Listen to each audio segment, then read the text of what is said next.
అన్న రాలేకపోతాను, వచ్చి కూర్చో.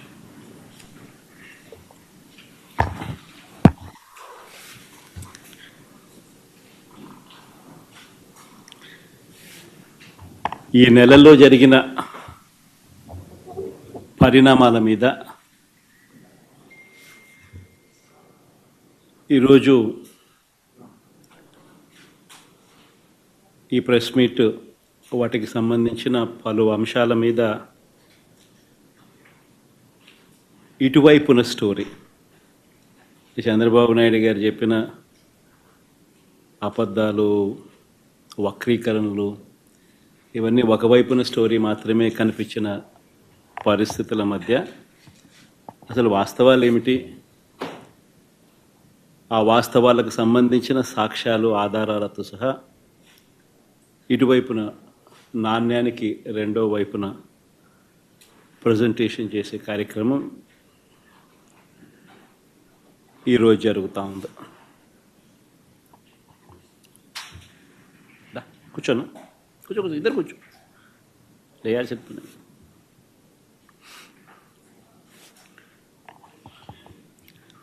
రాష్ట్రంలో దాదాపుగా 9 నెలలు కావస్తూ ఉంది ప్రభుత్వం మారి, చంద్రబాబు నాయుడు గారి ప్రభుత్వం ఏర్పడి. ఈ నేపథ్యంలో 9 నెలల వెనక్కిపోతే ఎన్నికలకు ముందు చంద్రబాబు గారి నోట మాట ఏమిటి అని అంటే, బాబు షూరిటీ భవిష్యత్ గ్యారంటీ అని చెప్పి చంద్రబాబు నాయుడు గారి నోట వినిపించే ఒక కామన్ ఫ్రేజ్. 9 నెలల తర్వాత పరిస్థితి ఏమిటి అని అంటే, బాబు షూరిటీ, మోసం గ్యారంటీ. ఇది ఈ 9 నెలల కాలంలో ఇప్పుడు మనందరికీ కనిపిస్తూ ఉన్న ఫ్రేజ్.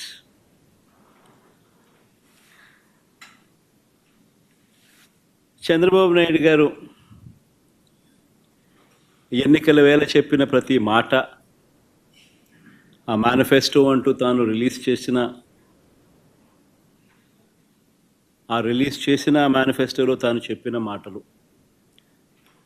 ఎన్నికల వేళ బటన్ నొక్కడం అయితే ఏముంది, అదేం పెద్ద పనా, ముసలావిడ కూడా బటన్ నొక్కుతుంది అన్నాడు అప్పట్లో. నా చంద్రాయుడు ముసలావిడ కూడా కుర్చీలాక్క, ముసలావిడ కూడా బటన్ నొక్కుతుంది, అదేమన్నా బటన్ నొక్కడం గొప్ప సంగతి అని చెప్పి అన్న సందర్భాలు మనం చాలా చూసాం.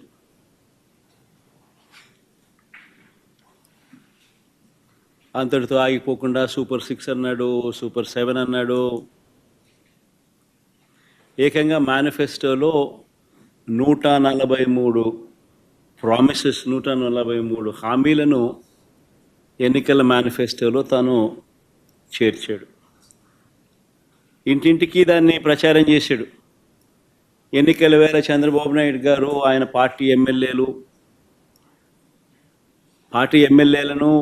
పార్టీ కార్యకర్తలను ఆయన చంద్రబాబు నాయుడు గారు ప్రతి ఇంటికి పంపించేటప్పుడు ఆ ఇంటికి వెళ్ళి ఆ ఇంట్లో చంద్రబాబు నాయుడు గారు మన మాటలు బహుశా ఎప్పటికీ కూడా ఎవరు కూడా మర్చిపోరేమో. చిన్నపిల్లలు కనపడితే నీకు 15,000, నీకు 15,000, నీకు 15,000. ఆ చిన్నపిల్లల తల్లులు కనపడితే నీకు 18,000, నీకు 18,000, నీకు 18,000. ఆ తల్లులు, ఆ పిన్నమ్మలు, ఆ తల్లుల అత్తలు, వాళ్ళ అమ్మమ్మలు, అంటే ఆ అమ్మలు,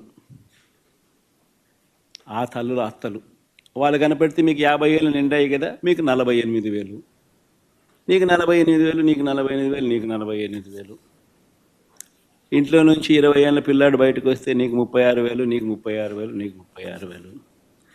ఇంట్లో నుంచి రైతు కనిపిస్తే, కండువా వేసుకుని రైతు కనిపిస్తే నీకు 20,000, నీకు 20,000, నీకు 20,000. ఇది రొటీన్గా మనకు వినిపించిన మాటలు ఎన్నికలప్పుడు. ఈనాడు చూసినా, ఆంధ్రజ్యోతి చూసినా, TV5 చూసినా, వాళ్ళ ఇళ్ళట్లో నుంచి వచ్చే మాటలు విన్నా, ప్రతి ఇంట్లో రొటీన్గా కూడా ఇవన్నీ కూడా మనకు కనిపించే వినిపించే మాటలు. ఇవే కాకుండా ఈ హామీలన్నిటికీ గ్యారంటీ ఇదిగో బాండ్లు అని చెప్పించారు. బాండ్లు, హామీలకు గ్యారంటీ అంటూ ఇంటింటికి బాండ్లు కూడా పంచారు. అమలు చేయలేకపోతే ఏమన్నారు? అమలు చేయలేకపోతే చొక్కా పట్టుకోండి అన్నారు. అమలు చేయలేకపోతే చొక్కా పట్టుకుని నిలదీయండి అని కూడా అన్నారు. ఇప్పుడు వీరిచ్చిన బాండ్లు ఏమైనాయి? ఇప్పుడు వీరు చెప్పిన మేనిఫెస్టో హామీలు ఏమైనాయి? వీరు పంచిన పాంఫ్లెట్స్ ఏమైనాయి? ఎవరి చొక్కా పట్టుకోవాలి? ఈ 9 నెలల కాలంలో చంద్రబాబు నాయుడు గారి పాలనలో మనం చూస్తూ ఉన్నది ఇది. మరోవైపున చూస్తే రాష్ట్రానికి సంబంధించిన అప్పులు కేవలం ఈ 9 నెలల కాలంలోనే రికార్డులు బద్దలు కొట్టేసి, బహుశా ఎప్పుడు కూడా ఏ ప్రభుత్వము కూడా ఈ స్థాయిలో అప్పులు చేసిన పరిస్థితులు బహుశా దాఖలాలు ఎప్పుడు కూడా లేవు. ఆ స్థాయిలో రికార్డులు బద్దలు కొట్టేశారు. 9 నెలల కాలంలోనే బడ్జెటరీ అప్పులే, అంటే with in the purview of FRBM పరిధిలోకి వచ్చే బడ్జెటరీ అప్పులు, అంటే public account and public debt అప్పులే అక్షరాల ఈ 9 నెలల కాలంలో 80,827 కోట్లు.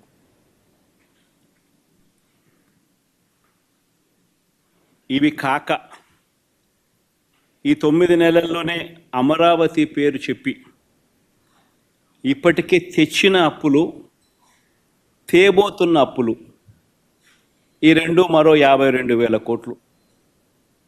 World bank and ADB, Asian development bank, world bank నుంచి 15,000 కోట్లు, KfW జర్మనీ నుంచి 5,000 కోట్లు, హుడ్కో నుంచి 11,000 కోట్లు, CRDA ఏకంగా కమిట్ అయిన అప్పులు, అంటే కమిట్ అయినారు, మరో 21,000 కోట్లు మేము రేస్ చేస్తామని చెప్పి. సో చేసిన అప్పులు, చేయబోతా ఉన్న అప్పులు, రాజధాని పేరు చెప్పి మరో 52,000 కోట్లు. ఇవి కాక మార్క్ఫెడ్, సివిల్ సప్లైస్ కార్పొరేషన్ల ద్వారా మరో 8,000 కోట్లు, APMDC ద్వారా తేబోతున్న అప్పులు మరో 5,000 కోట్లు. అన్నీ కలిపితే ఏకంగా తీసుకొచ్చి నా అప్పులు, చేయబోతున్న అప్పులు ఏకంగా 1,45,000 కోట్ల పైమాటే. ఇది నిజంగా ఒక రికార్డు. ఇది ఇంకో రికార్డు. ఎవరు బద్దలు కొట్టలేనంత పెద్ద రికార్డు. ఇన్ని అప్పులు చేసిన సూపర్ 6, సూపర్ 7 ఇచ్చారా? పేదలకు ఏమైనా బటన్లు నొక్కారా? అందరూ ఆలోచన చేయాలి. పోనీ కనీసం మా ప్రభుత్వం గతంలో అమలు చేస్తూ ఉన్న పథకాలు ఏమైనా కొనసాగుతూ ఉన్నాయా?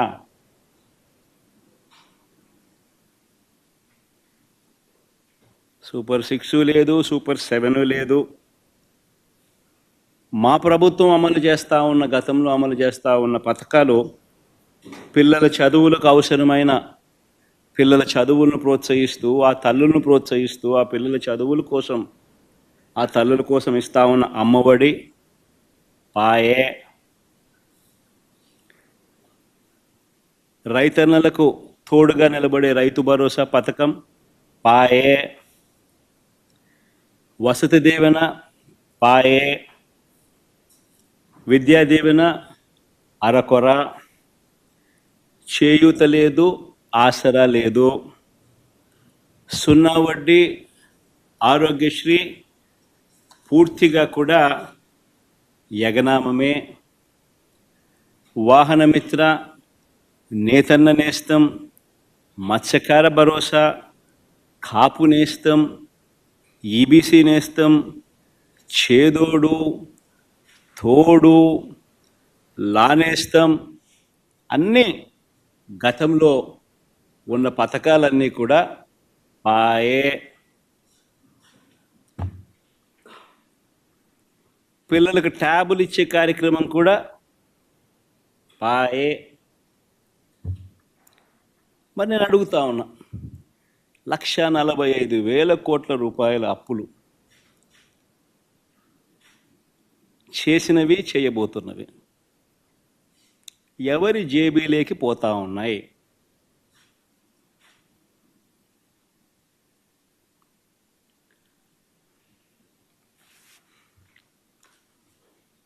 ఈ 9 నెలల కాలంలో పోనీ ఉద్యోగాలు ఎంతమందికి ఇచ్చారు, ఉద్యోగాల పరిస్థితి ఏమిటి అని కూడా కాస్త ఒకవైపు నాటివైపు చూస్తే, ఒక్క కొత్త ఉద్యోగం ఇచ్చిన దాఖలాలు లేవు, కానీ ఊడగొట్టిన ఉద్యోగాలు మాత్రం ఏకంగా 2,60,000 ఉద్యోగాలు, వాలంటీర్ల ఉద్యోగాలు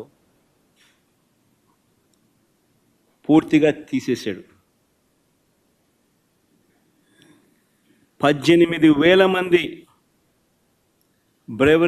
బ్రేవరీస్ కార్పొరేషన్లో 18,000 మంది వాళ్ళ ఉద్యోగాలు పాయే. 2,60,000 మంది వాలంటీర్ల ఉద్యోగాలు పాయే. బ్రేవరీస్ కార్పొరేషన్లో మరో 18,000 ఉద్యోగాలు పాయే. ఫైబర్ నెట్, ఏపీఎండిసి, ఫీల్డ్ అసిస్టెంట్లు, వైద్య ఆరోగ్య శాఖ, ఇలా ఆయా విభాగాలలో వేల సంఖ్యలో ఉద్యోగాలు పూర్తిగా తీసేశారు. ఇవన్నీ ఒక ఎత్తున గ్రామ వార్డు సచివాలయాలలో సైతం పనిచేస్తూ ఉన్న ఉద్యోగస్తులను కూడా, వారిని కూడా సచివాలయాల నుంచి వాళ్ళందరినీ కూడా డిస్లొకేట్ చేసి గవర్నమెంట్ రంగంలో మిగతా డిపార్ట్మెంట్లలో ఎక్కడైనా వేకెన్సీస్ ఉంటే అక్కడ వాళ్ళని సరిదేసే కార్యక్రమం మొదలెట్టాడు. సో ఆ ఇచ్చే ఉద్యోగాలు కూడా పూర్తిగా కుదించే కార్యక్రమం. వాలంటీర్లను ఎలా మోసం చేశాడో మనం అంతా చూసాం. ఎన్నికలకు ముందు వాలంటీర్లకు 10,000 జీతం అన్నాడు.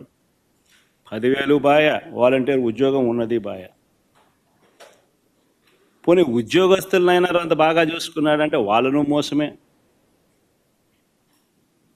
ప్రభుత్వం వచ్చిన వెంటనే ఆయన మేనిఫెస్టో ఒకసారి చూస్తే, ఆయన మేనిఫెస్టో ఆయన ఇచ్చిన 143 హామీలు ప్రభుత్వం వచ్చిన వెంటనే అయ్యారన్నాడు. ఇంటరిమ్ రిలీఫ్ ఇంతవరకు 9 నెలలు అయింది. రూపాయి పెంచింది, రూపాయి ఇచ్చి పుణ్యం కట్టుకున్న పాపాన పోల. 9 నెలలు అయిపోయింది. ఉద్యోగులకు మెరుగైన పిఆర్సీ అన్నాడు. ఉన్న పిఆర్సీ చైర్మన్ను బలవంతంగా రాజీనామా చేయించారు. కొత్త పిఆర్సీని ఇంతవరకు ఇలా ఇవ్వాల. 1వ తేదీనే జీతం అన్నాడు. 9 నెలల కాలంలో ఒకే ఒక నెల ఇచ్చాడు. మిగతా 8 నెలలు నెలలో 1వ తారీఖున జీతాలు ఇచ్చాడు చంద్రబాబు గారు. చెప్పండి.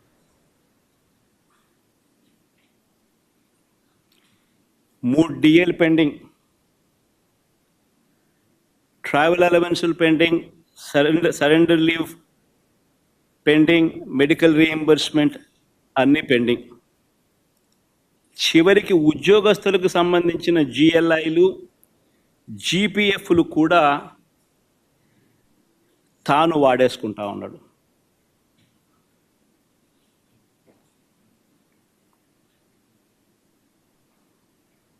ఈరోజు రాష్ట్రంలో పరిస్థితి ఇది. విధ్వంసం, ఆర్థిక విధ్వంసం అంటే ఇది. మరోవైపున ఆంధ్ర రాష్ట్రాన్ని సుస్థిర రాష్ట్రంగా మార్చేందుకు, ఆంధ్ర రాష్ట్రం పొటెన్షియల్ను పెంచేందుకు ఒక విజన్తో రాష్ట్రానికి తన సొంత వనరులు పెరిగేలా శాశ్వత ప్రాతిపదికన రాష్ట్రం మెరుగ్గా ఉండేందుకు పోర్ట్ బేస్డ్ ఇండస్ట్రియలైజేషన్ తీసుకొచ్చే క్రమంలో భాగంగా ఆంధ్ర రాష్ట్రం ఎప్పుడూ చూడని విధంగా మా హయాంలో, అంటే వైఎస్ఆర్సిపి హయాంలో ఏకంగా 4 పోర్ట్లను కట్టడం మా హయాంలో జరిగింది. Mulapeta port, Machilipatnam port, Ramayapatnam port, ఈ 3 గవర్నమెంట్ రంగంలో కట్టడం మొదలుపెట్టాం. ఇందులో దాదాపుగా రామాయపట్నం పోర్టు అయితే దాదాపుగా 75-80% దాదాపుగా అయిపోయిన పోర్టు ఇప్పటికే. అప్పట్లోనే నాతోనే ఎలక్షన్ కోడ్ లేకపోయిందంటే మొదటి షిప్ను కూడా రామాయపట్నం పోర్టులోకి తీసుకొచ్చేవాళ్ళు. మూలపేట, మచిలీపట్నం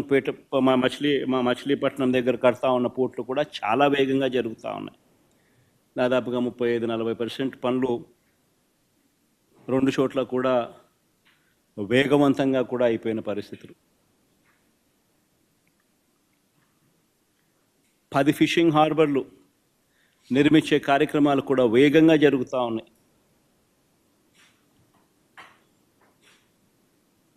అందులో 1-2 నా హయాం మన హయాంలోనే ప్రారంభోత్సవం కూడా చేసాం. ఇంకొకటి మన హయాంలో పూర్తయింది, ఎలక్షన్ కోడ్ వల్ల మనం చేయలేకపోయినాం.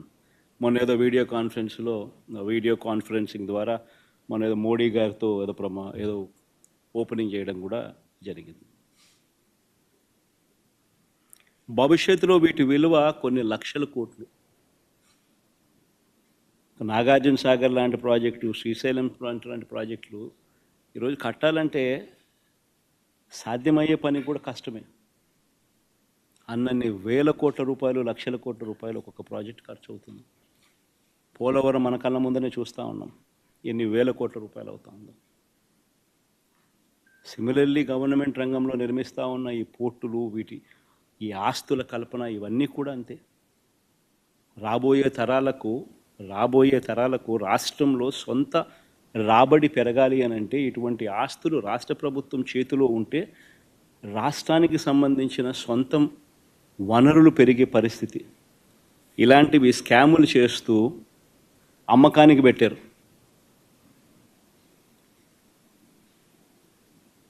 ఆల్రెడీ ఫైనాన్షియల్ టైఅప్ అయిపోయి ఉన్న ప్రాజెక్టులు ఇవన్నీ. ఎవరు దీనికోసం ఫైనాన్సెస్ కోసం ఎతకాల్సిన పనుల. ఆల్రెడీ డబ్బులు వచ్చి బ్యాంకుల్లో డబ్బులు వచ్చి మారిటైమ్ బోర్డ్ అకౌంట్లో కూర్చొని ఉన్నాయి. బ్యాంకులు ఆల్రెడీ టైఅప్ చేస్తున్నాం. ఊరికి డబ్బులు డ్రా చేసుకుంటా కంప్లీట్ చేసేస్తా పోతా అంటే ఈ సంవత్సరంలో రామాయపట్నం పూర్తిగా ప్రారంభోత్సవం చేసేయచ్చు.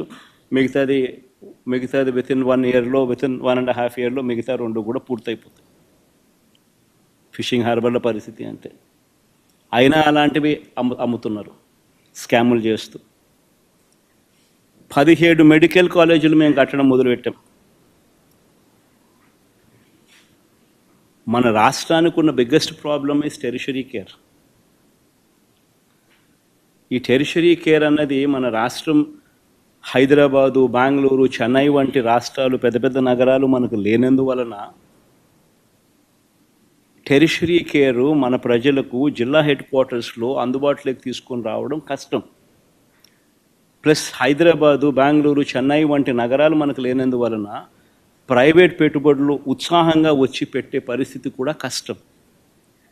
సో పేదవాడికి ఎక్కడైనా మల్టీ స్పెషాలిటీ హాస్పిటల్స్ అందుబాటులోకి రావాలి అని అంటే గవర్నమెంట్ పూసుకొని పేదవాడు ఇబ్బంది పడకూడదు అన్న ఆరాటంతో, ఎందుకనంటే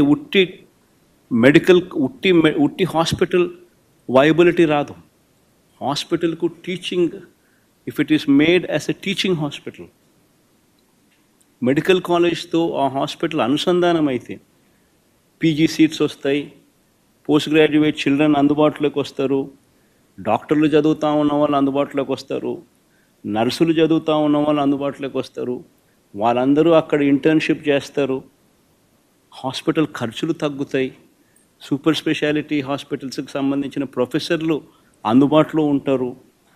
ఇవన్నీ దృక్పథంతో 17 మెడికల్ కాలేజీలు, ప్రతి పార్లమెంటుకు ఒక మెడికల్ కాలేజ్ ఉండేట్టుగా వాటినన్నింటినీ జిల్లా హెడ్ క్వార్టర్స్ని వాటినన్నింటినీ జిల్లాలుగా చేసి, ప్రతి పార్లమెంటును ఒక జిల్లాగా చేసి 17 కొత్త మెడికల్ కాలేజీలు మేము శ్రీకారం చుడితే, అందులో 5 మెడికల్ కాలేజీలు మేము అప్పటికే ప్రారంభోత్సవం చేస్తే, మరో 5 మెడికల్ కాలేజీలు ఈ సంవత్సరమే క్లాసులకు పూర్తి చేసే కార్యక్రమం జరిగితే, మిగతా వాటి పనులు కూడా శరవేగంగా ముందుకు వెళ్తూ ఉన్న క్రమంలో ఇప్పుడు ఏం చేస్తూ ఉన్నారు? స్కాములు చేస్తూ ఆ మెడికల్ కాలేజీలు తమ వాళ్లకు అమ్మేయడానికి ప్రభుత్వం సిద్ధపడింది. ఆశ్చర్యం కలిగించే విషయం, కేంద్ర ప్రభుత్వం బడ్జెట్లో 75,000 మెడికల్ సీట్లు మేము క్రియేట్ చేస్తాం వచ్చే 5 సంవత్సరాలలో. ఈ సంవత్సరం 10,000 మెడికల్ సీట్స్ మేము ఇవ్వడానికి సిద్ధంగా ఉన్నాము, ఇవ్వబోతున్నాము అని చెప్తా ఉంటే, ఒక్క మన ఆంధ్ర రాష్ట్రం మాత్రమే మనకు ఇస్తామన్న సీట్లు మాకు వద్దు అని చెప్పి కేంద్ర ప్రభుత్వానికి వెనక్కి లేఖ రాసిన ప్రభుత్వం దేశంలో ఏదైనా ఉందంటే అది ఒక ఆంధ్ర రాష్ట్రం.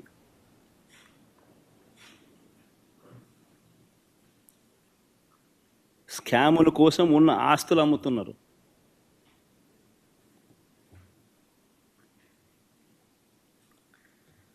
చంద్రబాబు గారి దృష్టిలో సంపద సృష్టి అంటే దాని అర్థం తన ఆస్తులు పెంచుకోవడం, తన వారి ఆస్తులను పెంచుకోవడం మాత్రమే సంపద సృష్టి. ఈరోజు రాష్ట్రంలో జరగని స్కామ్ లేదు. ఈరోజు రాష్ట్రంలో ఇసుక స్కామ్, గతంలో రాష్ట్ర ప్రభుత్వానికి సంవత్సరానికి 750 కోట్లు ఆదాయం వచ్చేది. ఈరోజు రాష్ట్ర ప్రభుత్వానికి రూపాయి ఆదాయం రావడంలా ఇసుక నుంచి. కానీ ఇసుక చూస్తే మనం గతంలో అమ్మిన రేటు కన్నా డబల్ ది రేటుకి అమ్ముతున్నారు. సంపద సృష్టి ఎక్కడ జరుగుతూ ఉంది? చంద్రబాబు నాయుడు జోబిలో జరుగుతూ ఉంది. రాష్ట్ర ప్రభుత్వానికి ఆదాయం ఆవిరై. మద్యం, గవర్నమెంట్ రంగంలో నడిచే మద్యం షాపులు ప్రైవేటైజ్ చేసినాడు. కరెక్ట్గా ఇదే ఆరోపణ మీదనే అరవింద్ కేజ్రీవాల్ అనే ఆయనను జైల్లో పెట్టారు. ఇక్కడ సక్సెస్ఫుల్గా అక్కడ చేయలేకపోయాడు. చేయక మునిపే ఆయన జైలుకు పోయినాడు పాపం. ఇక్కడ చేసి సక్సెస్ఫుల్గా అరవింద్ కేజ్రీవాల్ని అక్కడికి పోయి తిట్టొస్తాడు.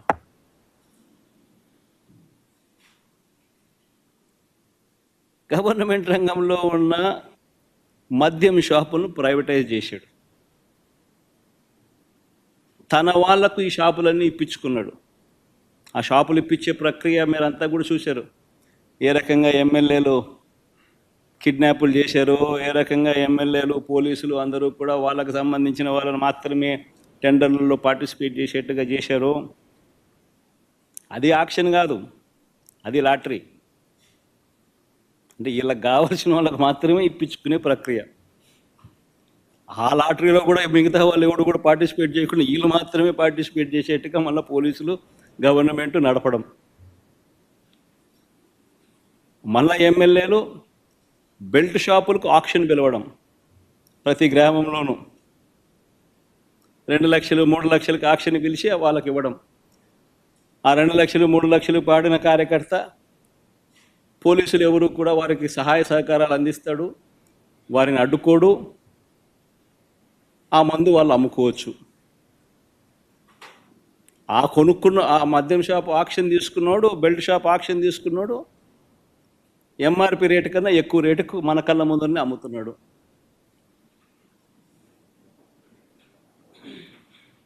మరి గవర్నమెంట్ రంగంలోనే షాపులు ఉంటే ఆ ఆదాయం అంతా రాష్ట్ర ప్రభుత్వానికి వచ్చేదేగా.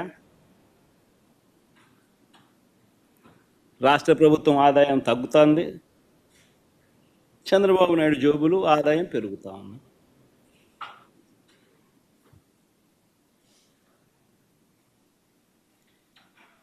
కళ్ళ ఎదుటే కనిపిస్తూ ఉన్న స్కాములు, ఇసుక, మద్యం మాఫియాలు, సిలికా, క్వాడ్స్, ఫ్లై యాష్, ఏదైనా మాఫియా కార్టెల్ ఫామ్ చేయడం పెద్దబాబు చిన్నబాబు ఆధ్వర్యంలో నడిపిస్తూ ఉన్నారు.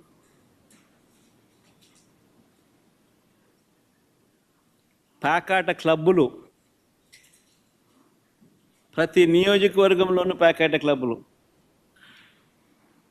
చివరికి మండల స్థాయి గ్రామ స్థాయిలో కూడా ప్యాకాట క్లబ్బులు నడుపుతూ ఉన్నారు. నియోజకవర్గంలో ఏమి జరగాలన్నా, మీకున్న ఫ్యాక్టరీ నడవాలన్నా, మీకు ఎవరికైనా మైనింగ్ లీజ్ ఉంటే ఆ మైనింగ్ లీజ్ మీరు నడుపుకోవాలన్నా, ఆ మైనింగ్ కార్యక్రమం మీరు చేయాలన్నా, ఏమి వ్యాపారం చేయాలన్నా కూడా ఎమ్మెల్యేకు దగ్గరికి వచ్చి అంతో ఇంతో ఇవ్వాలి. ఇస్తేనే పనులు జరిగేది, ఇస్తేనే పనులు చేసుకోవచ్చు. ఎమ్మెల్యే పెద్దబాబుకింత, చిన్నబాబుకింత, దత్తపుత్రునికింత, ఆయన సర్దితేనే నాకింత నీకింత అని సాఫీగా జరుగుతాయి.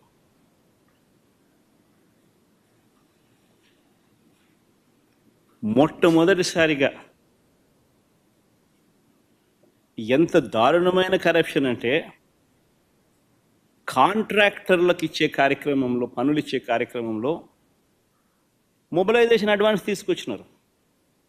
ఇంతకుముందు లేదు మొబిలైజేషన్ అడ్వాన్స్ ఇచ్చే కార్యక్రమం. పనులు చేసినప్పుడు, చేసిన తర్వాత బిల్లులు పెడితే ఆ బిల్లులు మాత్రమే డబ్బులు ఇచ్చే పరిస్థితి నుంచి, అలా కాదు, నువ్వు పనులు చేయకపోయినా పర్వాలా, నీకు అలాట్మెంట్లోనే 10% మొబిలైజేషన్ అడ్వాన్స్ ఇచ్చేస్తాము, అందులో 8% మాకు తిరిగి ఇచ్చేసేయి, 2% నువ్వు పెట్టుకో అని చెప్పి నీకింత నాకింత అని పంచుకుంటా ఉన్నారు. ఈరోజు జరుగుతూ ఉంది.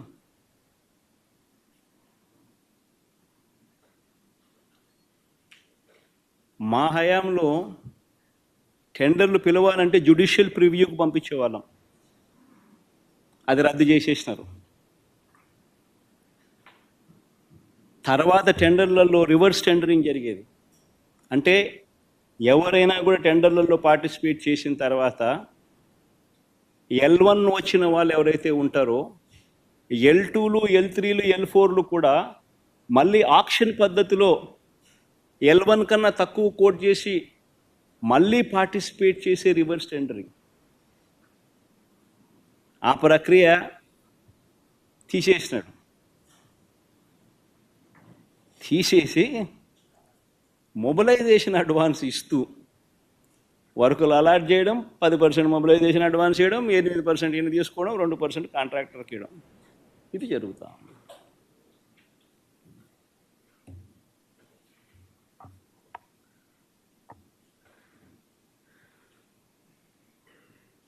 ఇవన్నీ చేస్తూ ఉన్నారు కాబట్టి సంపద సృష్టి అనేది జరగడంలా. రాష్ట్ర ప్రభుత్వం ఆదాయం ఆవిరవుతూ ఉంది.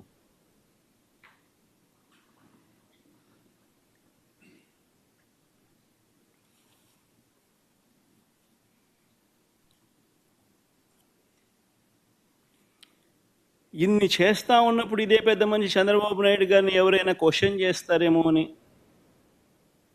క్వశ్చన్ చేస్తే తీవ్ర పరిణామాలు వాళ్ళకు ఉంటాయి అని రెడ్ బుక్ రాజ్యాంగం నడిపిస్తూ ఉన్నారు.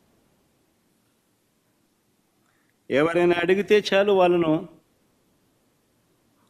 హరాస్ చేసే కార్యక్రమాలు జరుగుతూ ఉన్నాయి ఎవరైనా ప్రశ్నిస్తే.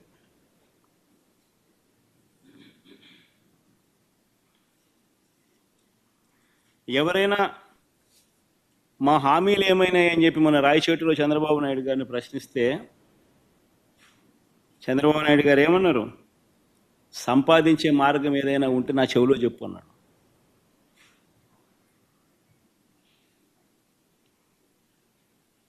అంటే ఎంత వెటకారం అయిపోయిందనంటే, నువ్వు రాజకీయ నాయకుడివి, నువ్వు మాటిచ్చావు, అన్నీ తెలిసి నువ్వు మాటిచ్చావు, మాటిచ్చి నిన్ను ప్రశ్నిస్తే సంపద ఎలా సృష్టించాలో నాకు తెలియదు, నువ్వు నా చెవిలో చెప్తే నేను తెలుసుకుంటాను, నువ్వు సంపద నేను సృష్టించిన తర్వాత నీకు ఇస్తాను అంటున్నాడు. ఎక్కడ ఎంత వెటకారంగా ప్రజలతో జీవితాలతో ఆడుకుంటా ఉన్నాడు ఈ మనిషి. చీటింగ్లో PhD తీసుకున్న ఈ వ్యక్తి ఆయన నటన అన్నది ఏ స్థాయిలో ఉంటుందనంటే,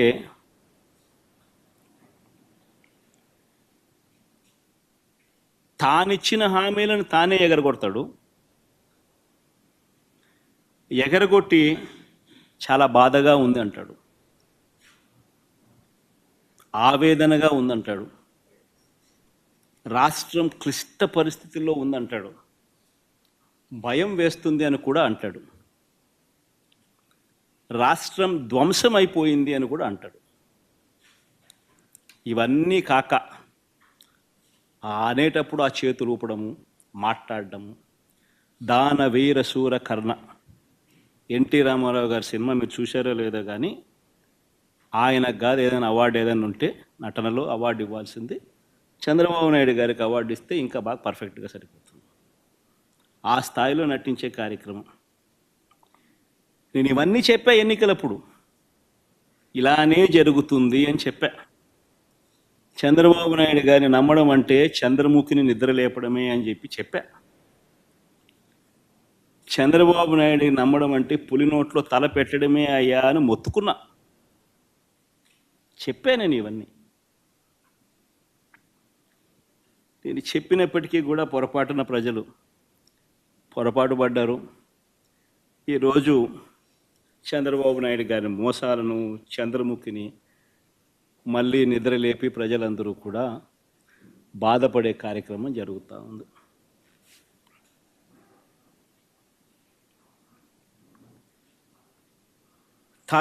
చంద్రబాబు నాయుడు గారు ప్రజలను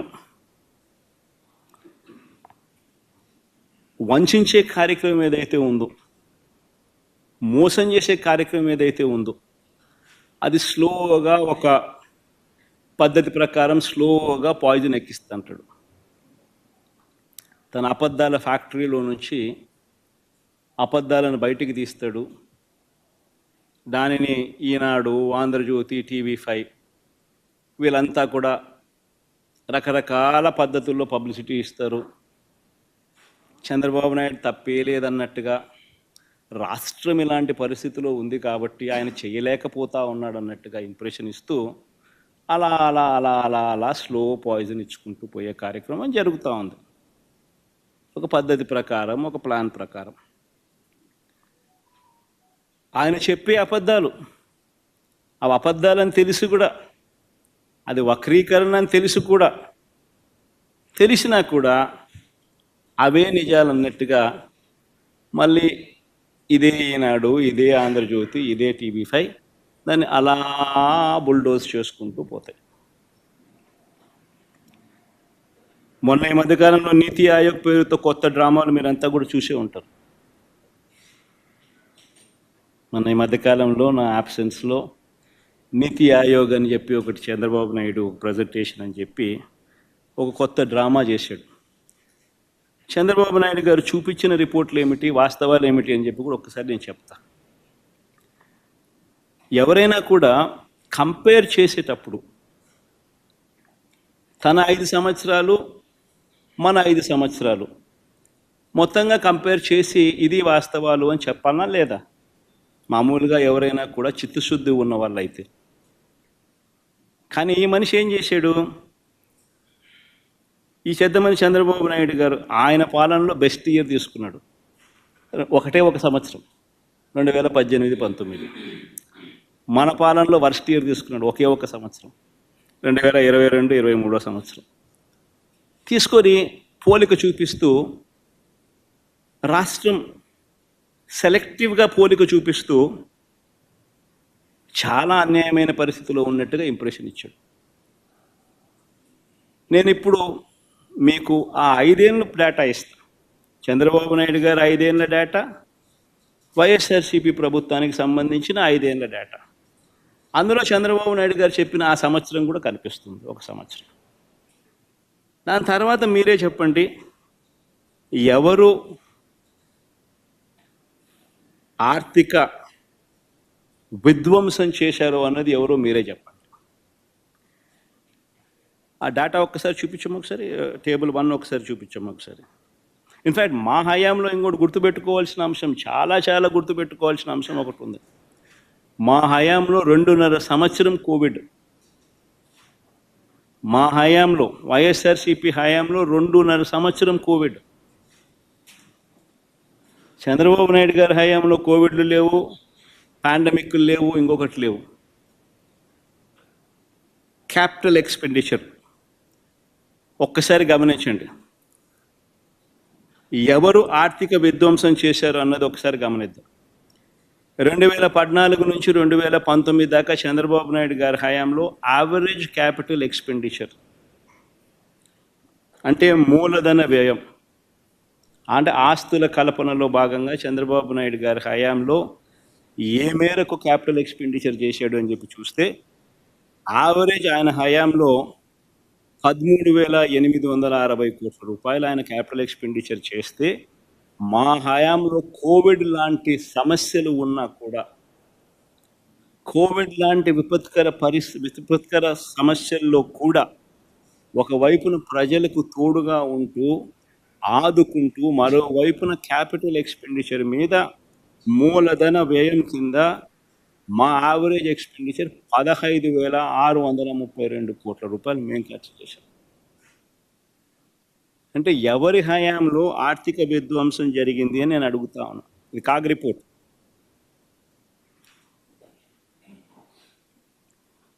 కాగ్ రిపోర్ట్.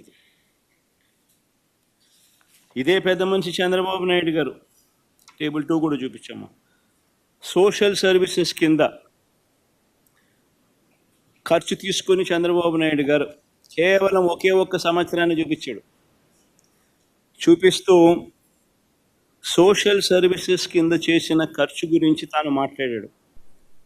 2018-19లో సోషల్ సర్వీసెస్కి సంబంధించిన క్యాపిటల్ ఎక్స్పెండిచర్లో, మూలధన వ్యయంలో సోషల్ సర్వీసెస్కి సంబంధించింది తాను చూపించాడు. 2018-19లో 2,866 కోట్లంట, 2022-23లో 447 కోట్లను మాత్రమే చూపిస్తూ ఆయన హయాంలో ఎంతో ఖర్చు పెట్టేట్టుగా సోషల్ సర్వీసెస్ మీద, మూలధన వ్యయంలో క్యాపిటల్ ఎక్స్పెండిచర్ సంబంధించిన సోషల్ సర్వీసెస్, క్యాపిటల్ ఎక్స్పెండిచర్లో సోషల్ సర్వీసెస్ మీద అని చెప్పి చెప్పుకొచ్చాడు. కానీ ఆ 5 ఏళ్ల పీరియడ్ ఒకసారి గమనిస్తే, చంద్రబాబు నాయుడు గారు 2,437 కోట్ల రూపాయలు ఖర్చు చేస్తే క్యాపిటల్ ఎక్స్పెండిచర్లో సోషల్ సర్వీసెస్ మీద, వైఎస్ఆర్సీపీ హయాంలో దానికి రెట్టింపు 5,224 కోట్ల రూపాయలు వైఎస్ఆర్సీపీ హయాంలో క్యాపిటల్ ఎక్స్పెండిచర్లో సోషల్ సర్వీసెస్కి సంబంధించిన ఖర్చు జరిగింది. ఇది కూడా సోర్సు కాగ్ రిపోర్ట్. మరి ఈ రకంగా వక్రీకరించడం, కేవలం ఆయన బెస్ట్ ఇయరు మన వర్స్ట్ ఇయరు ఒకే ఒక సంవత్సరం తీసుకొని దాన్ని వక్రీకరిస్తూ రాష్ట్రం విచ్ఛిన్నమైపోయినట్టుగా ప్రొజెక్షన్ ఇవ్వడం ధర్మమేనా అని అడుగుతా ఉన్నా. చంద్రబాబు నాయుడు గారి మనస్తత్వానికి, వక్రీకరణకు ఇది అద్దం.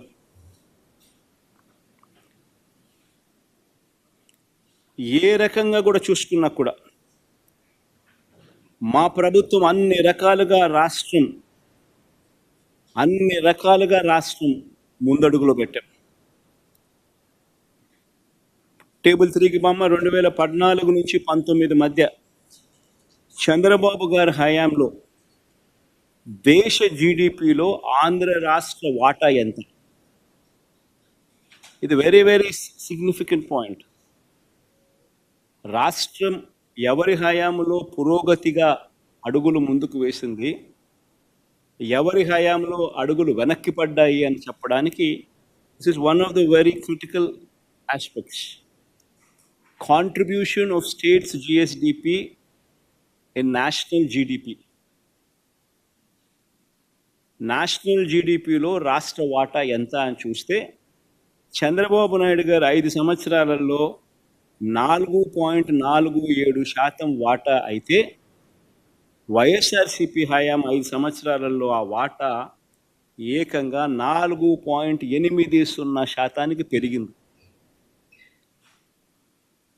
అంటే రాష్ట్రం వాటా ఇన్ దేశ జీడిపిలో వైఎస్ఆర్సిపి హయాంలో పెరిగింది అని అంటే దాని అర్థం ఏమిటి? ఎవరి హయాంలో రాష్ట్రం విధ్వంసమైంది, ఎవరి హయాంలో రాష్ట్రం పరిగెత్తింది అని చెప్పడానికి ఇదొక నిదర్శనం. సోర్స్ కూడా MOSPI, ministry of statistics and programme implementation source.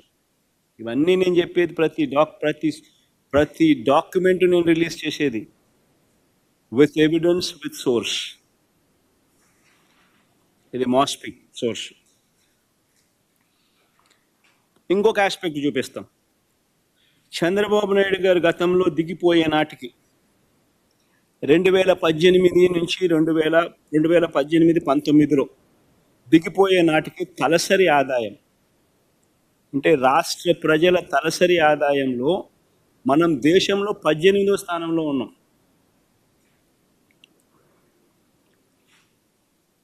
తలసరి ఆదాయంలో మనం దేశంలో 18వ స్థానంలో ఉంటే చంద్రబాబు నాయుడు గారి హయాంలో, అదే వైఎస్ఆర్సిపి హయాం వచ్చేసరికి ఆ 5 సంవత్సరాల కాలంలో వైఎస్ఆర్సిపి ప్రభుత్వం దిగిపోయే నాటికి తలసరి ఆదాయంలో ఏకంగా 15వ స్థానానికి పెరిగాం.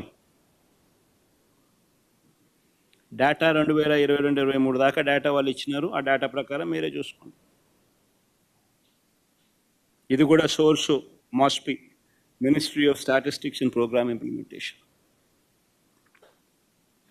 అంటే ఎవరి హయాంలో ఆర్థిక విధ్వంసం జరిగింది, ఎవరి హయాంలో ప్రజలు బాగుపడ్డారు అని చెప్పడానికి ఈ డేటా.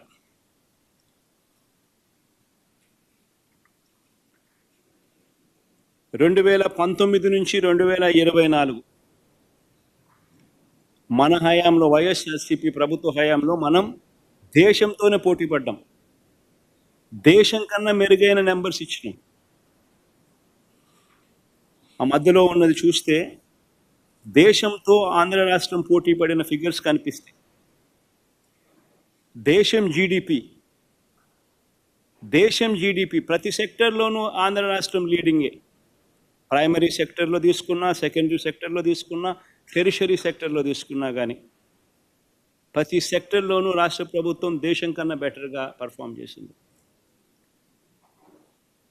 మొత్తం మీద జీడిపి ఆ 5 సంవత్సరాలలో, మన ప్రభుత్వం 5 సంవత్సరాలలో 2019 నుంచి 2024లో దేశం జీడిపి 9.34 అయితే దేశం జీడిపి కన్నా రాష్ట్రం 10.23%తో మెరుగైన పనితీరు కనపరిచింది. సోర్స్ ఇది కూడా MOSPI, ministry of statistics and programme implementation. ఇంకొక ఫ్యాక్టర్ తీసుకుందాం. పారిశ్రామిక రంగం జీబీఏ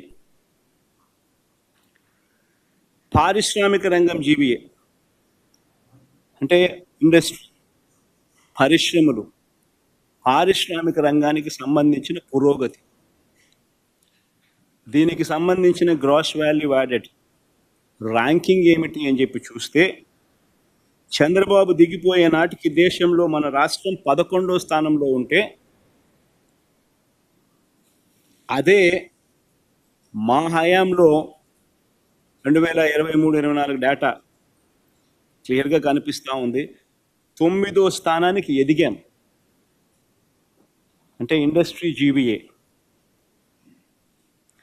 పారిశ్రామిక రంగం విషయంలో ఎవరి హయాంలో రాష్ట్రం పరిగెత్తింది, ఎవరి హయాంలో పురోగతి కనిపించింది అని అంటే చంద్రబాబు దిగిపోయే నాటికి దేశంలో మన రాష్ట్రం దేశంలో 11వ స్థానంలో ఉంటే మన హయాంలో ఏకంగా 9వ స్థానానికి ఎదిగాం. 2.5 ఏళ్ల పాటు కోవిడ్ ఉన్నా కూడా ఈ లెక్కలన్నీ, ఇవన్నీ కూడా నేను మళ్ళీ చెప్తా ఉన్నా. 2.5 సంవత్సరాలు కోవిడ్ ఉన్నా కూడా పర్ఫార్మెన్స్ ఇది. మరి ఎవరిది ఆర్థిక విధ్వంసం, అందరూ ఆలోచన చేయాలి. దీని సోర్స్ కూడా ఆర్బీఐ, సోర్స్ కూడా MoSPI, ministry of statistics and programme implementation and RBI. తర్వాత ఇంకొకటి ఫ్యాక్టర్ కూడా తీసుకొస్తాం. ఈ మధ్యకాలంలో మొన్న చంద్రబాబు నాయుడు గారు ప్రజెంటేషన్ ఇస్తూ ఇక్కడ కూడా వక్రీకరణే. ఆయన ప్రతి అడుగు వక్రీకరణ, ప్రతి అడుగు అబద్ధం, ప్రతి అడుగు మోసం.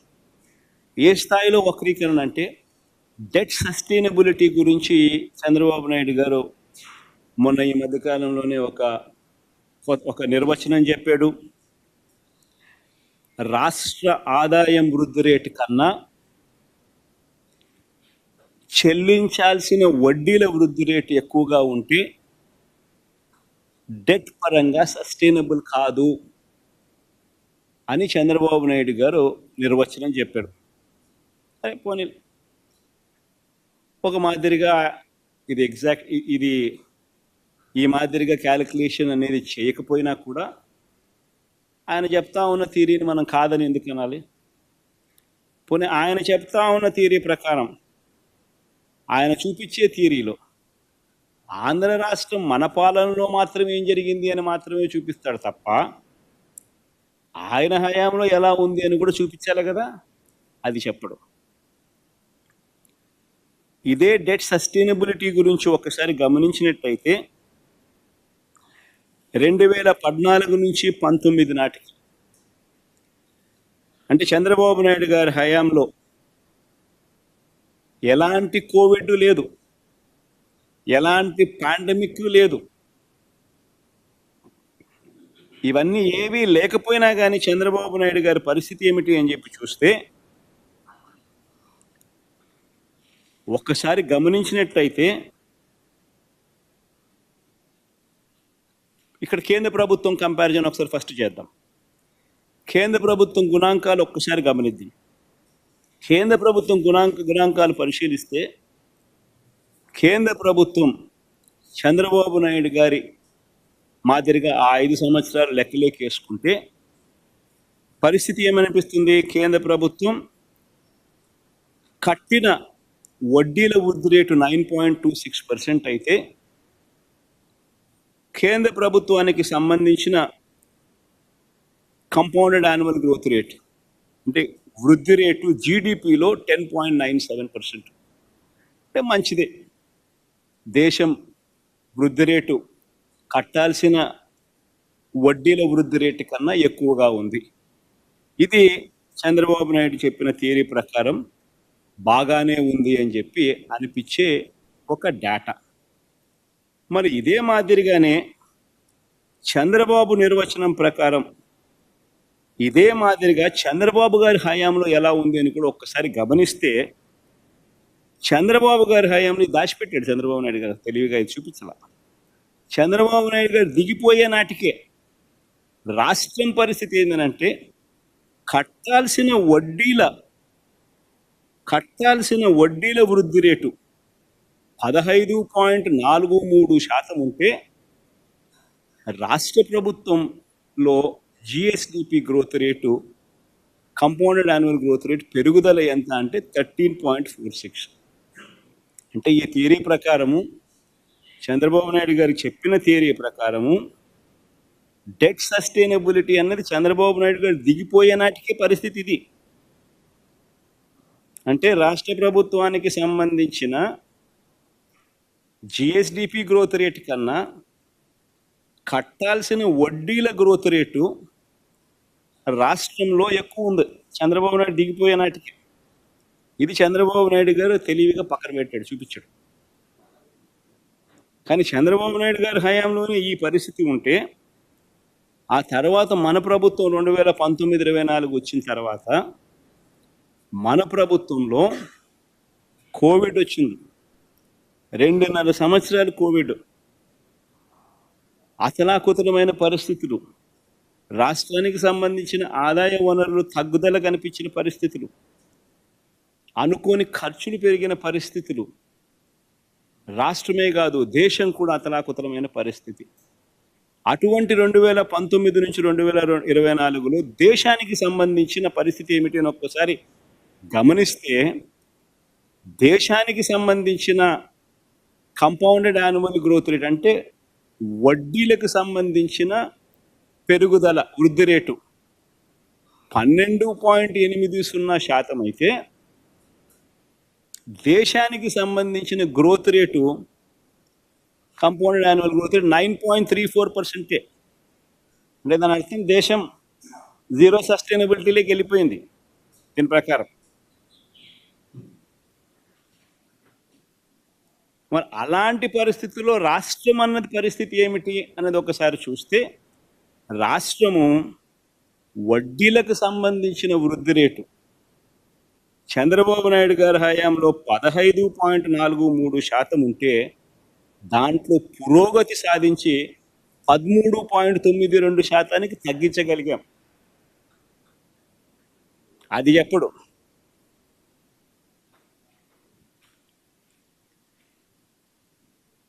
రాష్ట్రానికి సంబంధించిన GSDP compounding annual growth rate, రాష్ట్రానికి సంబంధించిన వృద్ధి rate GSDP growth rate compound annual growth rate అక్కడ కూడా దేశం 9.34 ఉంటే రాష్ట్రం దేశం కన్నా మెరుగ్గా 10.23% గ్రోత్ నమోదు చేసి చూపించింది. అంటే అక్కడ మనం ప్లస్సే. మరి ఇప్పుడు చెప్పండి, ఈ పిక్చర్ అంతా చూపించుకోకుండా కేవలం ఈ ఒక్క పిక్చర్ మాత్రమే చూపించి వడ్డీలకు సంబంధించిన పెరుగుదల రేటు 13.92%, ఆంధ్ర రాష్ట్ర జిఎస్డిపి గ్రోత్ రేటు 10.23% మాత్రమే అని చూపించి రాష్ట్రం విధ్వంసమైంది మన హయాంలో, వైఎస్ఆర్సీపీ హయాంలో అని చెప్పడం ధర్మమేనా? మొత్తం పిక్చర్ కనుక గమనిస్తే చంద్రబాబు నాయుడు గారి హయాంలోనే రాష్ట్రం విధ్వంసమైందని కనిపిస్తుంది. జగన్ గారి హయాంలోనే, వైఎస్ఆర్సీపీ హయాంలోనే రాష్ట్రాన్ని చెయ్యి పట్టుకుని నడిపించే ప్రయత్నం జరిగింది అనేది కూడా అంతే స్పష్టంగా కనిపిస్తుంది.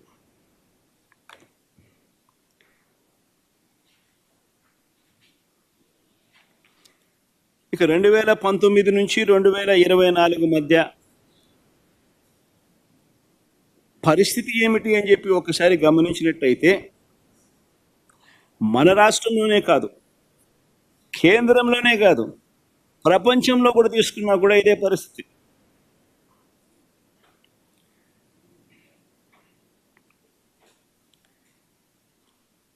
వాస్తవాలు ఇవైతే ఎవరి హయాంలో నిజంగా, ఎవరి హయాంలో టేబుల్ 7 కూడా బామ్మ, ఎవరి హయాంలో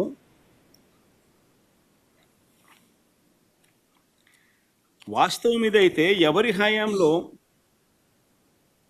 రాష్ట్రం విచ్ఛిన్నమైంది, ఎవరి హయాంలో అప్పులు ఎలా ఉన్నాయి అని కూడా ఒకసారి గమనించినట్లయితే ఈ పెద్ద మనిషి చంద్రబాబు నాయుడు గారు అన్ని అబద్ధాలు మోసాలే చేస్తారు. ఇదే పెద్ద మనిషి ఎన్నికలప్పుడు ఏమన్నాడు? రాష్ట్రం అప్పులు 14 లక్షల కోట్లు అని చెప్పి ఊదరగొట్టాడు. రాష్ట్రం శ్రీలంక అయిపోతా ఉంది, మన్ను పాడు పరదేశి అని చెప్పి బండలు వేశాడు. గవర్నర్ గారి ప్రసంగానికి వచ్చేసరికి తగ్గిపోయాడు. రాష్ట్రం అప్పులు 10 లక్షలే అన్నాడు. అప్పుడప్పుడు శ్వేతపత్రాలు రిలీజ్ చేస్తాడు. చేసినప్పుడు రాష్ట్రం అప్పులు 12,93,000 కోట్లు అంటాడు. చివరికి బడ్జెట్ ప్రవేశపెడితే అప్పులు రాష్ట్రానికి ఎంత ఉన్నాయో చెప్పక తప్పదు అని చెప్పి బడ్జెట్ పెట్టడం కూడా పోస్ట్పోన్ చేసినాడు. ఇక చివరికి బడ్జెట్ ప్రవేశపెట్టక తప్పదు అని చెప్పి తప్పనిసరి పరిస్థితుల్లో నవంబర్లో బడ్జెట్ ప్రవేశపెట్టక తప్పలా. ఏ రాష్ట్ర ప్రభుత్వమైనా కానీ ఎవడైనా ఎప్పుడైనా గమనించారా నవంబర్లో బడ్జెట్ ప్రవేశపెట్టడం? అంటే 3 నెలలు ఒక్క చంద్రబాబు నాయుడు గారి హయాంలోనే ఆ జిమ్మిక్కులన్నీ చూస్తాం. ఎందుకంటే బడ్జెట్ ప్రవేశపెడితే ఆ బడ్జెట్ డాక్యుమెంట్ రాయాలి, రాష్ట్రానికి ఉన్న అప్పులు ఎంత ఉన్నాయి అని చెప్పి. ఆ డాక్యుమెంట్లో రాష్ట్రానికి ఉన్న అప్పులు ఎంత ఉన్నాయని ఒకసారి చూపించేస్తే ఆ తర్వాత ఇంకా చంద్రబాబు నాయుడు ముసలి కన్నీరు గార్చలేడు, డ్రామాలు ఆడలేడు, జగన్ మీద చెప్పినట్టు అన్ని తప్పులు అని చెప్పి తెలిపోతాయి కదా. కాబట్టి బడ్జెట్ డాక్యుమెంట్ ప్రవేశపెట్టడమే నవంబర్ దాకా పోస్ట్పోన్ చేశాడు. చివరికి నవంబర్లో బడ్జెట్ డాక్యుమెంట్ ప్రవేశపెట్టేసరికి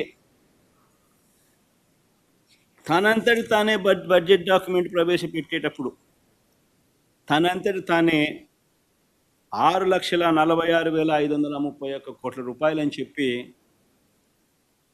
తాను ప్రవేశపెట్టిన బడ్జెట్ డాక్యుమెంట్లో తానే ఒప్పుకోక తప్పలేదు. ఇంతకన్నా దారుణమైన మనిషి పరిస్థితి బహుశా ఎక్కడా ఉండదు. ఈ పెద్ద మనిషి చంద్రబాబు నాయుడు గారు ఇలాంటి మోసాలు చేస్తూ ఉంటాడు ఎప్పుడు కూడా.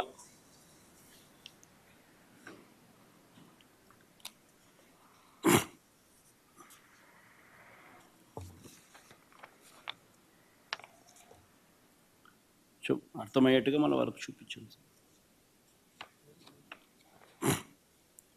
ఎక్కడెక్కడ అంటే 6,46,000 కోట్లు అనేది చూపించు ఆయన బడ్జెట్ డాక్యుమెంట్ చూసినారా? అది గమనిస్తే కనిపిస్తుంది. చూసినారా?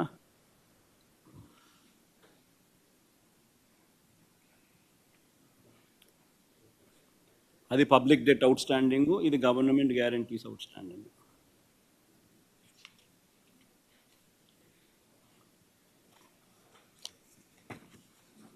మళ్ళీ అన్ని కాపీస్ మీకు ఇస్తారులే, అందరు తీసుకొని పోండి. ఇన్ని వేయాలి మీ టీవీలలోనూ మీ పేపర్లలోనూ. మీరు ఇవన్నీ డాక్యుమెంట్ ప్రజెంటేషన్ కూడా చేయాలి. ఏ రకంగా బడ్జెట్ డాక్యుమెంట్ నువ్వు 6,46,000 కోట్లు రాష్ట్ర అప్పులు ఉన్నాయని చెప్పి చూపిస్తూ, ఏ రకంగా నువ్వు 14 లక్షల కోట్లు 12 లక్షల కోట్లు 10 లక్షల కోట్లు అని చెప్పి ప్రజలను మిస్లీడ్ చేయడం ఎంత మటుకు ధర్మం అని చెప్పి అర్థమయ్యేట్టుగా అందరూ క్వశ్చన్ చేయాలి. ధర్మమేనా ఇటు చేయడము అని చెప్పి. ఈ పెద్ద మనిషి చంద్రబాబు నాయుడు గారు గుర్తుపెట్టుకోవాల్సిన అంశం ఏమిటి అని అంటే, ప్రజలందరికీ కూడా తెలియాల్సిన అంశం ఏమిటి అని అంటే, ఏ ప్రభుత్వం అయినా కూడా it is governed by FRBM norms. ఏ ప్రభుత్వం అయినా కూడా FRBM ప్రకారము రాష్ట్ర GSDPలో 3%, 3.5% సెంట్రల్ గవర్నమెంట్ డిసైడ్ చేస్తుంది. ఆ డిసైడ్ చేసిన ఆ పర్సంటేజ్ ప్రకారమే ఎవరైనా కూడా బారోయింగ్ చేయగలుగుతారు. అంతకన్నా ఎక్కువ చేసే అవకాశం చాలా తక్కువగా ఉంటుంది. కానీ ఒక్క చంద్రబాబు నాయుడు గారి పాలనలో మాత్రం, అప్పట్లో అక్కడ కూడా కేంద్ర ప్రభుత్వంలో ఆయన చక్రం తిప్పుతా ఉన్నాడు కాబట్టి, తాను హయాంలో మాత్రం టేబుల్ 7 చూపించు. తాను హయాంలో మాత్రం ఎక్సెస్ బారోయింగ్ చంద్రబాబు నాయుడు గారి హయాంలో 31,000 కోట్ల రూపాయలు, అదే 31,082 కోట్ల రూపాయలు అదనపు బారోయింగ్, అడిషనల్ బారోయింగ్ చేశారు. అంటే ఇది క్లియర్గా ఆయన 5 సంవత్సరాలు మన 5 సంవత్సరాలకు సంబంధించిన డేటా. GSDP మనది ఇంత, ఫిజికల్ డెఫిసిట్ అంటే మనం బారో చేయగలిగిన లిమిట్స్ ఇంత, ఫిజికల్ డెఫిసిట్లో ఎంత percentage, physical deficit to GSDP percentage ఎంత, రికమెండేషన్ ఎంత రికమెండెడ్, ఆ రికమెండెడ్ అమౌంట్ అయితే ఎంత, చేయాల్సిన దానికన్నా ఎక్సెస్ ఎంత చేశారు అని ప్రతి సంవత్సరం గమనిస్తే 31,082 కోట్ల రూపాయలు చంద్రబాబు నాయుడు గారి హయాంలో చేయాల్సిన బడ్జెట్ కన్నా, చేయాల్సిన బారోయింగ్ కన్నా ఓవర్ బారోయింగ్ జరిగింది. ఇన్ఫ్యాక్ట్ మన కరం ఏంటంటే, ఆయన ఓవర్ బారోయింగ్ మన హయాంలో 17,000 కోట్లు మన హయాంలో కట్ చేసింది.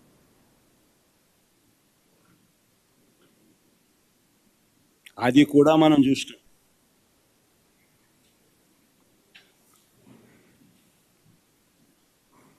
టేబుల్ 9 తీసుకుని బామ్మ.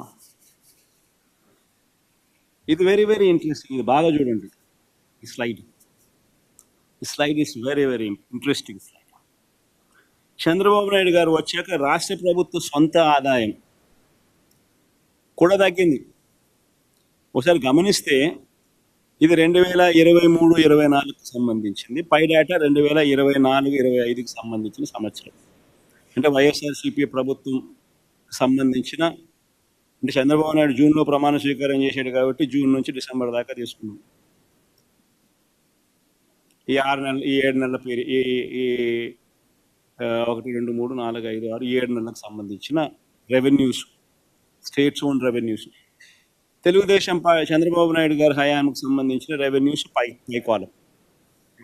2023-24 అంటే వైఎస్ఆర్సీపీ ప్రభుత్వ హయాంలో జూన్ నుంచి డిసెంబర్ వరకు వచ్చిన ఆదాయం రాష్ట్ర ప్రభుత్వ స్టేట్స్ ఓన్ రిసోర్సెస్ ఆదాయం ఎంత అని చూస్తే 50,804 కోట్లు అయితే, చంద్రబాబు నాయుడు గారి సేమ్ పీరియడ్, ఇదే జూన్ నుంచి డిసెంబర్ దాకా చూస్తే రాష్ట్ర ప్రభుత్వానికి వచ్చిన ఆదాయం తగ్గి 50,544 కోట్లు. అంటే మామూలుగా 10% రాష్ట్ర ప్రభుత్వానికి ఆదాయాలు ప్రతి సంవత్సరం 10% అన్న కనీసం ఆదాయాలు పెరుగుతాయి, రొటీన్గానే పెరుగుతాయి. కానీ చంద్రబాబు నాయుడు గారి హయాంలో ఈ 6 నెలల్లో 0.51% నెగిటివ్ గ్రోత్. ఎందుకంటే రాష్ట్ర ప్రభుత్వానికి వచ్చే ఆదాయాలు రాష్ట్ర ప్రభుత్వానికి రావడంలో ఇలా జోబులు లేకపోతాను.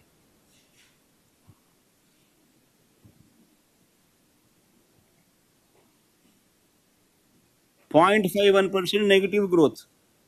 జూన్ నుంచి డిసెంబర్ దాకా చూస్తే 7 నెలల పీరియడ్కు గమనిస్తే 2023 జూన్ నుంచి 2000 డిసెంబర్ 23 దాకా అంటే మన హయాంలో 50,804 కోట్లు వస్తే, చంద్రబాబు నాయుడు గారి హయాంలో అంటే ఈ జూన్ నుంచి ఈ డిసెంబర్ 2024లో లెక్కేస్తే 50,544 కోట్లే వచ్చింది. అంటే 0.51% నెగిటివ్ గ్రోత్. మరి నెగిటివ్ గ్రోత్ ఉన్నప్పుడు జిఎస్డిపి పెరుగుదల ఉంటుందా, తరుగుదల ఉంటుందా? జీడిపి అండ్ రెవెన్యూ గ్రోత్ రెండు ప్రపోర్షనట్లే కదా, రెండు ప్రపోర్షనల్గా ఉంటాయి కదా. ఒకటి పెరిగితే ఇంకొకటి పెరుగుతుంది, ఒకటి తగ్గితే ఇంకొకటి తగ్గుతుంది. ఇది అందరికీ తెలిసిన థియరీనే. జీడిపి పెరిగితే రాష్ట్ర ఆదాయాలు కూడా పెరుగుతాయి. రాష్ట్ర జిఎస్డిపి పెరిగితే రాష్ట్రానికి వచ్చే ఆదాయాలు పెరుగుతాయి. జిఎస్డిపి తగ్గితే రాష్ట్రానికి వచ్చే ఆదాయాలు కూడా తగ్గుతాయి. ఇది అందరికీ తెలిసిన థియరీ. మరి 0.51% నెగిటివ్ గ్రోత్ చూపిస్తూ ఉంటే రాష్ట్రానికి సంబంధించిన ఆదాయాలలో, మరి రాష్ట్రానికి సంబంధించిన జిఎస్డిపి తగ్గాలి కదా? లేదు. చంద్రబాబు నాయుడు గారు 13% రాష్ట్ర జిఎస్డిపిగా పెరిగింది అంటూ రిపోర్ట్ ఇచ్చాడు.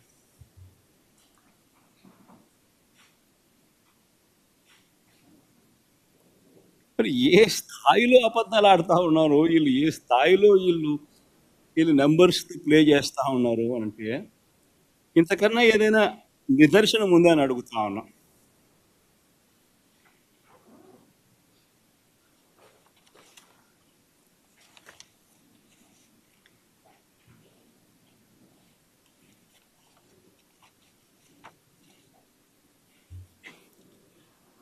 ఇలాంటి తప్పుడు ప్రచారాలు చంద్రబాబు నాయుడు గారికి కొత్త ఏమి కానే కాదు. ఇలా రొటీన్గా ఈ మనిషి అబద్ధాలు చెప్పడము, రొటీన్గా ఈ మాదిరిగా తప్పుడు ప్రచారాలు చేసుకోవడము అలవాటే, పరిపాటే. మీకు గుర్తుండే ఉంటుంది. చంద్రబాబు నాయుడు గారి అబద్ధాలు ఏ స్థాయిలో ఉంటాయని అంటే, డావోస్కి వెళ్ళినప్పుడు 2016లో రక్షణ పరికరాల ప్లాంట్ లాక్హీడ్ వచ్చేస్తుందని అన్నాడు. 2017 డావోస్కు పోయినప్పుడు విశాఖలో హై స్పీడ్ రైళ్ల కర్మాగారం అన్నాడు. హైబ్రిడ్ క్లౌడ్ వస్తుందన్నాడు. సౌదీ ఆరామ్కో వచ్చేస్తుందని కూడా అన్నాడు.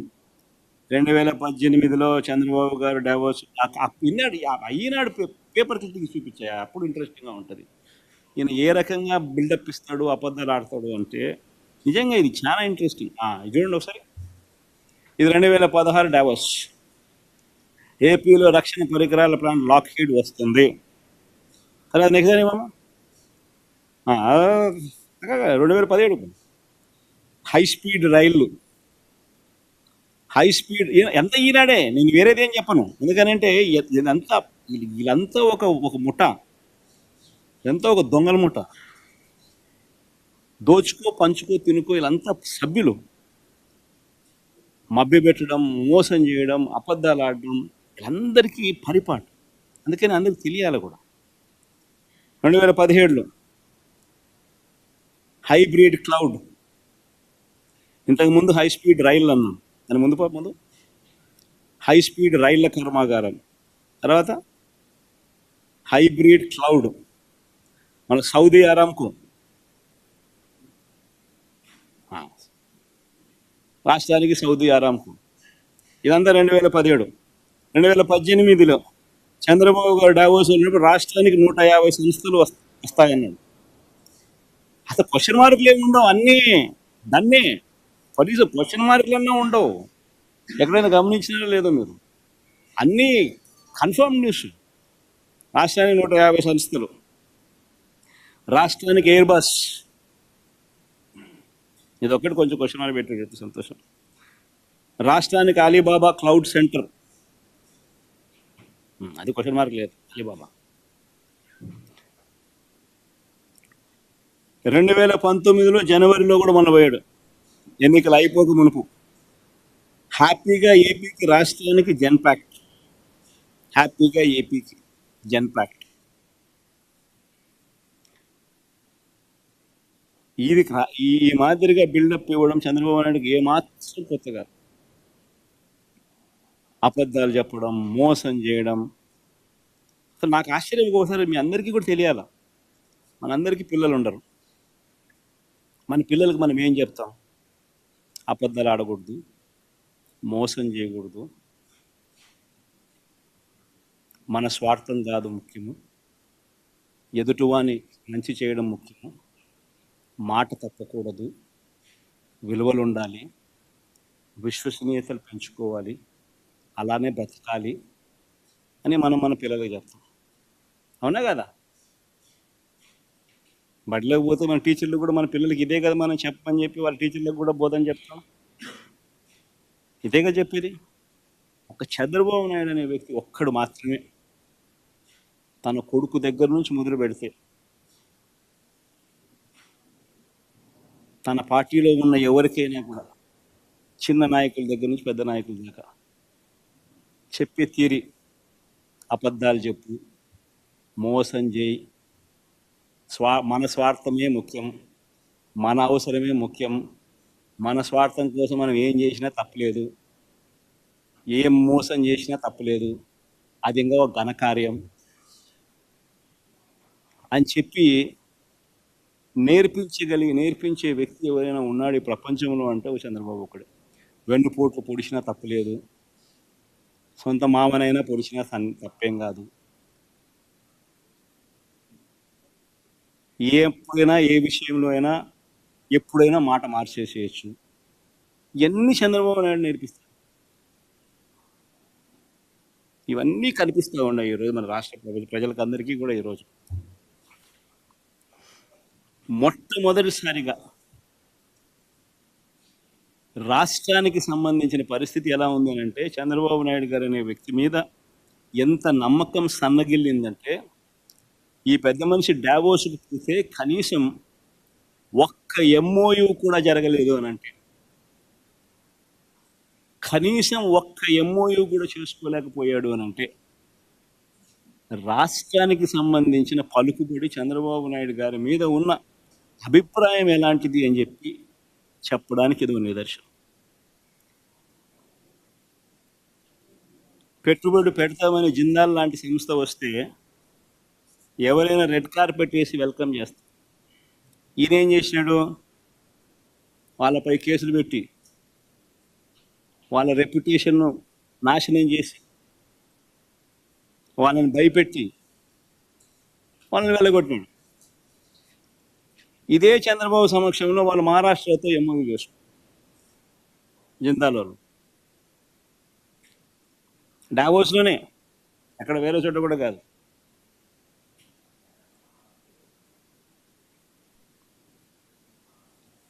మన హయాంలో మన మోడీ గారి చేత చంద్రబాబు నాయుడు గారు ఏదో మీటింగ్ పిలిపించారు. అవన్నీ మన హయాంలో జరిగినట్టు, ఆ ఎన్టీపీసీ, ఆ బీపీసీఎల్ ప్రాజెక్టులు అన్నీ మన హయాంలో జరిగినట్టు. మళ్ళీ ఆయన ఏదో కొత్తగా సాధించినట్టు తెచ్చినట్టు మళ్ళీ బిల్డప్. పోనీ అవకాశం ఉన్న చోట, ఇప్పుడు ఈ మనిషి వల్లనే కదా ఆక్సిజన్ కేంద్ర ప్రభుత్వానికి వస్తుంది. కొన్ని అవకాశం ఉన్న చోట చంద్రబాబు ఏదైనా ప్రభావం చూపుతున్నారా? అదైనా ఆలోచన చేద్దాం ఒకసారి. ఇటీవల కేంద్ర బడ్జెట్ చూస్తే రాష్ట్రానికి ప్రత్యేకంగా వచ్చింది ఏమీ లేదు. 12 మంది ఎంపీలు ఉన్న బీహార్లో జేడీయూ పార్టీ, వాళ్ళు ఏమేమి సంపాదించుకున్నారు?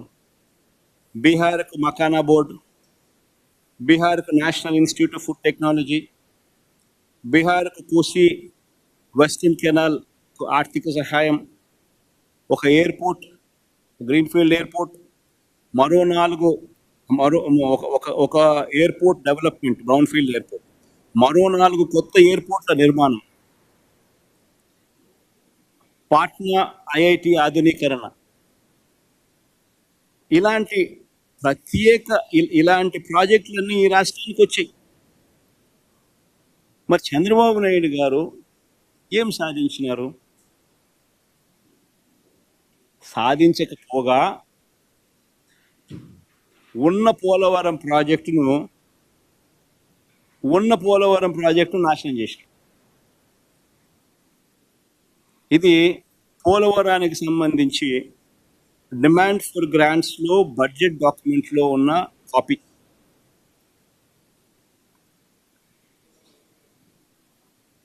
పోలవరం ప్రాజెక్టును and balance central grant for the project limited to 12,157 crores కానీ ఫుల్ స్టాప్ పెట్టింది. Revised cost for completion of the Polavaram irrigation project with water storage up to 41.15 meters అది కట్టడి చేసేస్తాడు. Provision is for construction of a dam and canal system for accruing the envisaged benefit of development of new ICAT, stabilization of existing ICAT, providing drinking water facilities to village and district of Andhra Pradesh. The proposal is for revised cost of 30,436 crores for completion of Polavaram irrigation project with water storage up to 41.15 meters, and 45.72 ఎగిరిపోయింది. Minimum drawdown level and balance central grant for the project limited to 12,157 crores. దీని అర్థం ఏంది? మరి ఆయన గడ్డి తింటాడా, మళ్ళీ ఏం తింటాడా? ఈ మాదిరిగా కేంద్ర బడ్జెట్ డాక్యుమెంట్ లో బ్యాలెన్స్ 12,157 కోట్లు మాత్రమే ఇస్తాము, ప్రాజెక్ట్ ఎత్తు 41.15కి కన్ఫైన్ చేస్తున్నాము అని వాళ్ళు చెప్తా ఉంటే అది ఎట్లా చెప్పనిచ్చినాడు? అది ఎలా చెప్పనిచ్చినాడు?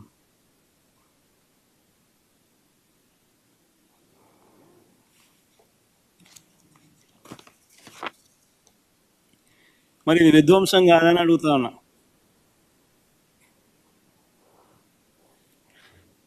దేశవ్యాప్తంగా వచ్చే 5 ఏళ్లలో 75,000 మెడికల్ సీట్లు పెంచుతాము, అందులో 10,000 మెడికల్ సీట్లు మేము ఈ సంవత్సరం ఇస్తాము అని చెప్పి కేంద్ర ప్రభుత్వం చెప్తా ఉంటే, చంద్రబాబు నాయుడు గారు మాత్రం కేంద్రం మెడికల్ సీట్లు ఇస్తామనంటే వద్దని రిటర్న్ లెటర్ వాళ్ళకి రాసి వద్దని వెనక్కి చెప్తా ఉంటే, చెప్పిన రాష్ట్రం ఒక ఆంధ్రప్రదేశ్ మాత్రమే. మరి ఈ మనిషి ఏం సాధిస్తా ఉన్నాడు? ఇది విధ్వంసం కాదా అని అడుగుతా ఉన్నా.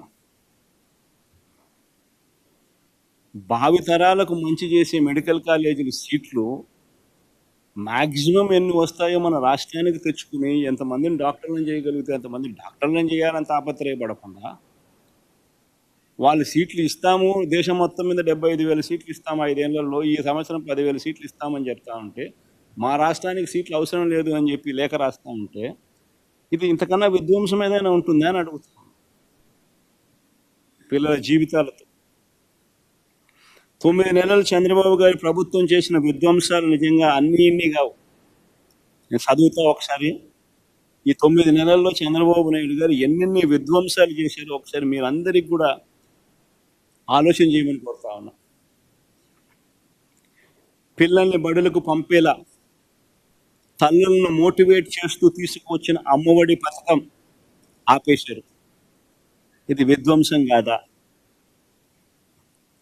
స్కూళ్ళల్లో నాడు నేడు పనులు నిలిపేశారు. ఇది విధ్వంసం కాదా? ఇంగ్లీష్ మీడియంను, సిబిఎస్ఈని, అక్కడి నుంచి ఐబీ దాకా ప్రయాణాన్ని, 3వ తరగతి నుంచి టోఫుల్ క్లాసులను తీసేశారు. పిల్లలను ప్రపంచ స్థాయి విద్యకు దూరం చేశారు. మరి ఇది విధ్వంసం కాదా?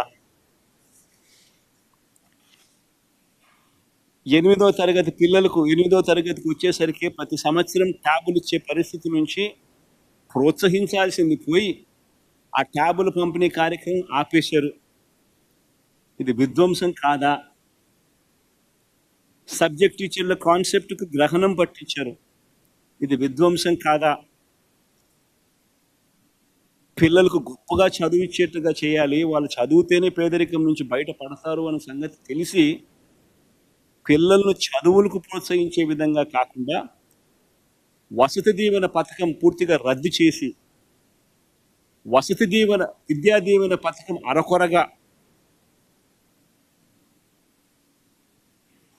దులిపిస్తూ పిల్లల చదువులతోనూ వాళ్ళ జీవితాలతోనూ చెలగాటమాడడం విధ్వంసం కాదా? చంద్రబాబు నాయుడు గారు ఇవ్వాల్సిన పథకాలు ఇవ్వకపోగా ఉన్న పథకాలను ఎత్తేసాడు. ఇది ప్రజల జీవితాలతో చెలగాటం కాదా? ఇది విధ్వంసం కాదా? ఆరోగ్యశ్రీ ఊపిరి తీసేశారు. ఆరోగ్య ఆసరా కనపడకుండా చేశాడు. ఈరోజు పేదవాడు ఆంధ్ర రాష్ట్రంలో ఏదైనా అప్పుల పాలు కాకుండా వైద్యం చేయించుకునే పరిస్థితి లేని పరిస్థితిలోకి చంద్రబాబు నాయుడు గారు తీసుకొచ్చాడు. ఇది విధ్వంసం కాదా? రైతు భరోసా నిలిపివేసి రైతులతో ఆడుకోవడం విధ్వంసం కాదా? 0 వడ్డీ తీసేయడం విధ్వంసం కాదా? ఉచిత క్రాప్ ఇన్సూరెన్స్ పథకం రద్దు చేయడం విధ్వంసం కాదా? రైతుల్ని నాశనం చేస్తూ ఆర్బీకే వ్యవస్థను నిర్వీర్యం చేయడం విధ్వంసం కాదా? ఈ క్రాప్ విధానాన్ని రద్దు చేయడం విధ్వంసం కాదా? అక్క చెల్లెమ్మలు సైతం చేయూత, ఈబీసీ నేస్తం, కాపు నేస్తం, 0 వడ్డీ, అమూల్ ఇటువంటి పథకాలతో చెయ్యి పట్టుకుని నడిపిస్తా ఉన్న పరిస్థితి నుంచి, ఆసరా ఇటువంటి పథకాలతో చెయ్యి పట్టుకుని నడిపిస్తా ఉన్న పరిస్థితుల నుంచి ఆ పథకాలన్నింటిని రద్దు చేయడం అక్క చెల్లెమ్మల జీవితాలలో విధ్వంసం కాదా? పేదవాడిని తోడుగా నిలుస్తూ పేదవాడికి తోడుగా ఉంటూ నేతన్న నేస్తం, మత్స్యకార భరోసా, చేదోడు, తోడు, వాహనమిత్ర ఇవన్నీ కూడా నిలిపివేసి బలహీన వర్గాలకు తీరని ద్రోహం చేయడం విధ్వంసం కాదా?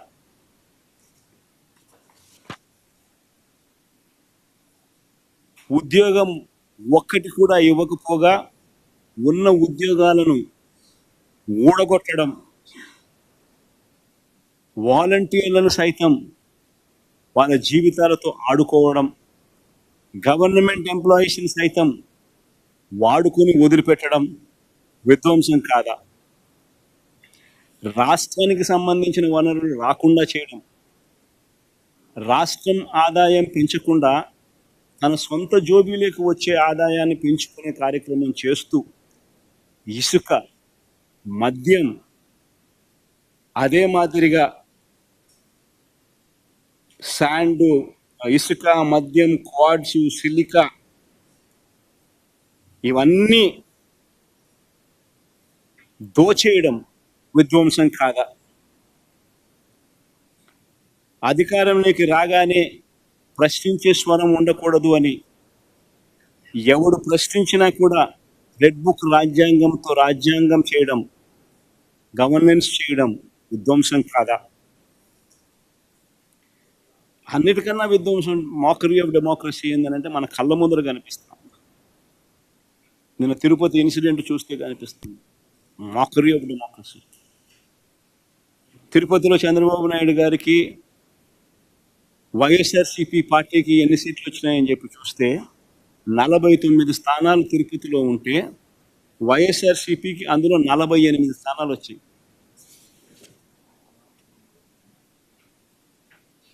ఈ స్లైడ్ కూడా వేయగలిగితే వేయడమ్మా టేబుల్. 48 స్థానాలు ఉంటే తిరుపతి మున్సిపాలిటీలో వైఎస్ఆర్సీపీకి ప్రజలు ఓట్లు వేసినప్పుడు ప్రజలు ఇచ్చిన స్థానాలు ఎన్ని అని అంటే 48 స్థానాలు. టీడీపీకి ప్రజలు ఇచ్చిన స్థానాలు ఎన్ని అని అంటే 1 స్థానం. ఇది ఎన్నికలు అయిపోయిన తర్వాత 3 సంవత్సరాల తర్వాత జరిగిన ఎన్నికలు. ప్రజలు 49 స్థానాలు తిరుపతిలో ఉంటే 48 స్థానాలు వైసీపీకి ఇస్తే టీడీపీకి 1 స్థానం ఇస్తే మీరు చేసింది ఏంది?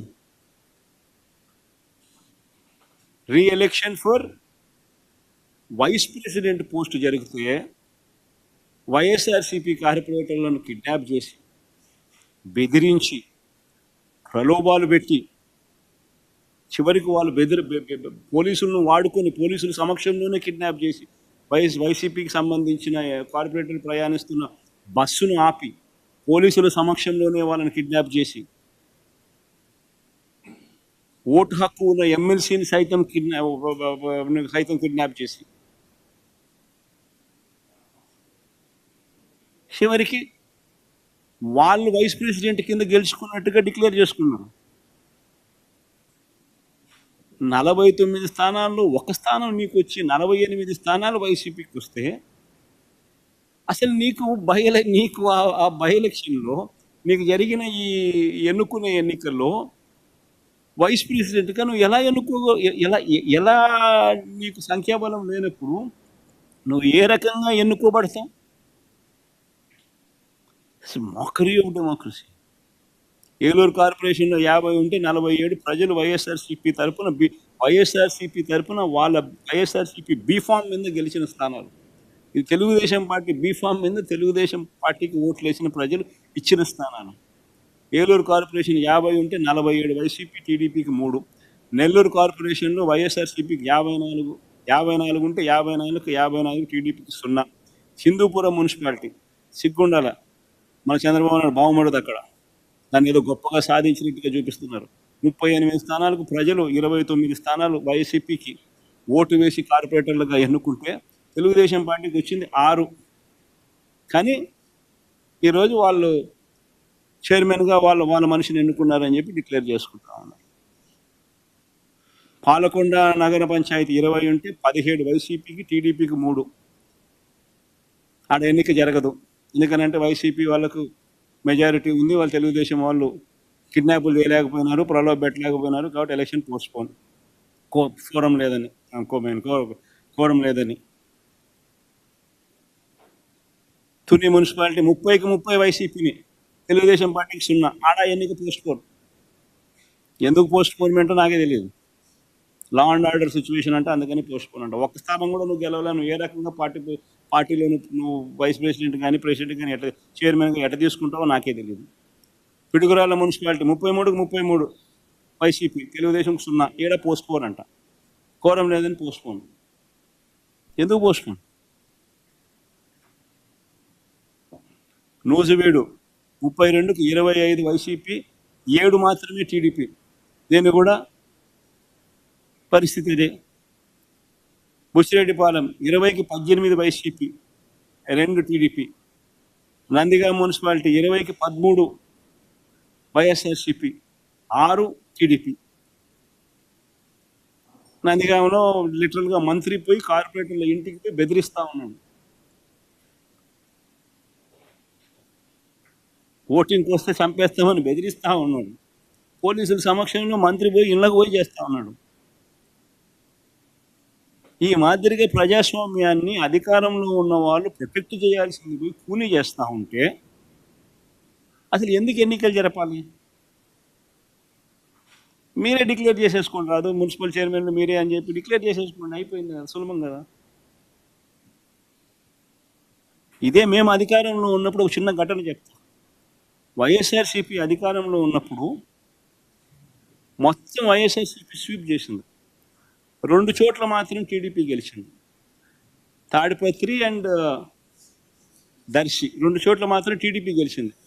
తాడిపత్రిలో 38 స్థానాలకు వైఎస్ఆర్సీపీ 18, టీడీపీకి 20 గెలిస్తే 2 స్థానాలు టీడీపీకి వైసీపీ కన్నా ఎక్కువ ఉన్నాయి. ఎక్కువ ఉంటే 2 స్థానాలు మేము తలుచుకున్నానంటే ఆ రోజు ఆ 2ను ఈ పక్క తిప్పేసి వైసీపీని నేను సొంతం చేసుకున్నాను మా స్థానాన్ని. కానీ ఆ రోజు జగన్ ఏం చేశాడో ఒకసారి చూద్దామా? ఆ రోజు తెలుగుదేశం పార్టీ ఇన్ఛార్జ్ జగన్ గురించి ఏం మాట్లాడాడో ఒకసారి ప్లే చేద్దాం. ముఖ్యమంత్రి ఏం తప్పు లేదు. ఇది CM, Andhra Pradesh, I'm part of it. ఇప్పుడు మాకు వాళ్ళు వైరం ఉండే తింగొట్టు కానీ as a chairman I can meet anybody. I can't meet Jagan.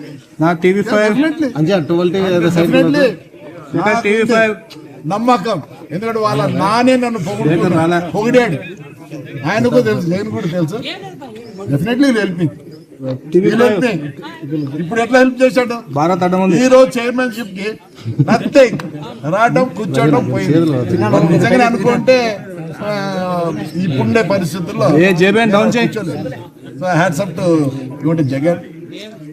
ఈరోజు నిజంగానే ఇప్పుడుండే పరిస్థితుల్లో మేము చైర్మన్ అయినామంటే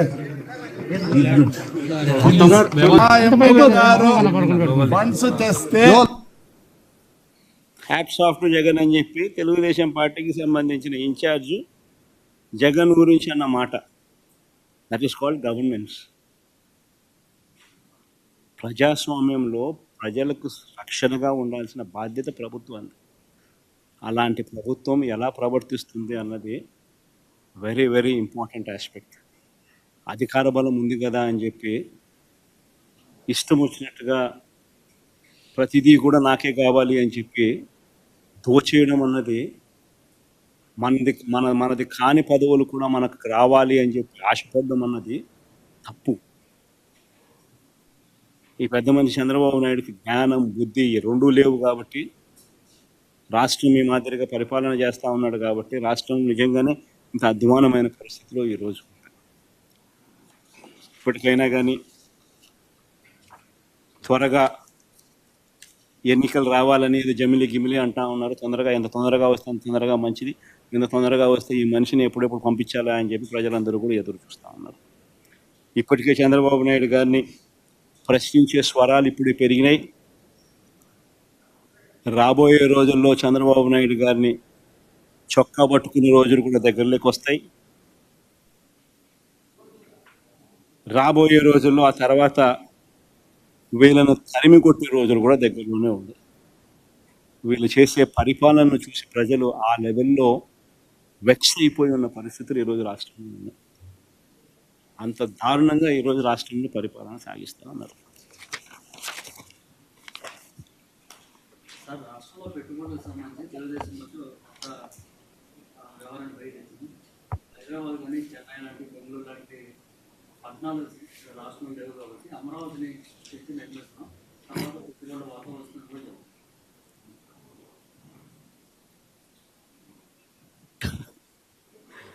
పెట్టుబడులు రావాలి అని అంటే రాష్ట్రం గురించి నువ్వు గొప్పగా చెప్పడం మొదలుపెట్టాలి.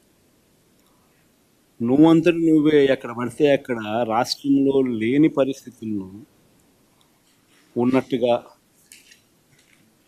నువ్వంతకు నువ్వే రాష్ట్రం గురించి నెగిటివ్గా చెప్పడం మొదలు పెడితే ఏ రకంగా కాన్ఫిడెన్స్ ఇస్తావు?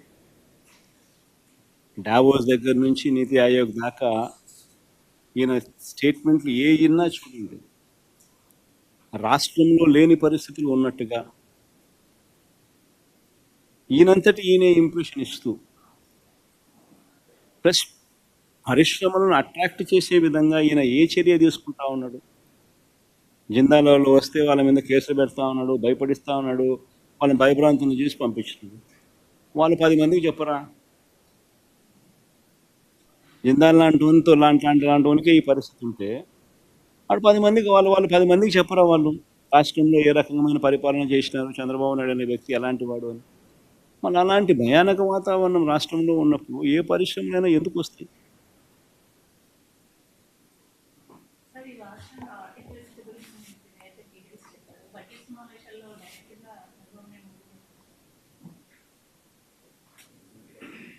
చంద్రబాబు నాయుడు గారు అనే వ్యక్తిని ఇంత ముందు కూడా ఎన్నోసార్లు చెప్పినా కదమ్మా.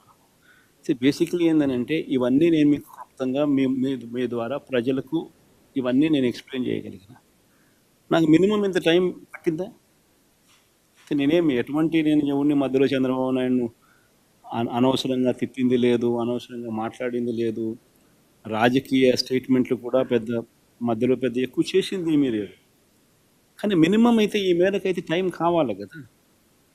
ఈ మేరకు మినిమం టైం నాకు ఇవ్వగలిగితే, ఈ మేరకు ప్రజెంటేషన్ మనం చేయగలిగితే, ఈ మేరకు ప్రజలకు అర్థమయ్యేట్టుగా మనం చెప్పగలుగుతాం. ఇది ఎప్పుడు జరుగుతుంది? ప్రతిపక్ష నాయకుడి కింద ప్రతిపక్షం అన్నది ఎన్ని సీట్లన్నా ఉండదు, పక్కన పెట్టమ్మా. ఉండేటి రెండు పార్టీలు, ఒకటి అధికార పార్టీ, రెండోది ప్రతిపక్ష పార్టీ.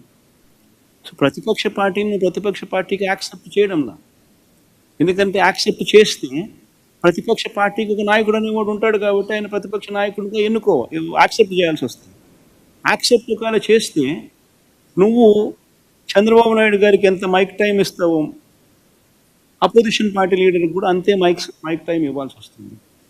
అది ఇవ్వడం నీకు ఇష్టంలా కాబట్టి నువ్వు యాక్సెప్ట్ చేయడంలా. నువ్వు 175 మందిలో ఒక ఎమ్మెల్యేకి ఎంత సమయం ఇవ్వాలనో అంతే సమయం నీకు ఇస్తాను అని అంటే ఇవన్నీ ఎప్పుడు ప్రజలకు చెప్పగలుగుతాం? ఎలా చెప్పగలుగుతాం?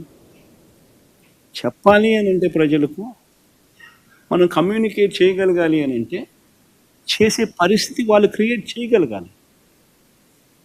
అలా చేయడం వాళ్ళకి ఇష్టం లేదు కాబట్టి మీడియా ద్వారా మీ ద్వారా ప్రజలకు ఈ మెసేజ్లు కమ్యూనికేట్ చేస్తాం. Sir, JDU and TDP are key alliance partner of NDA. So what's your say that is there been any just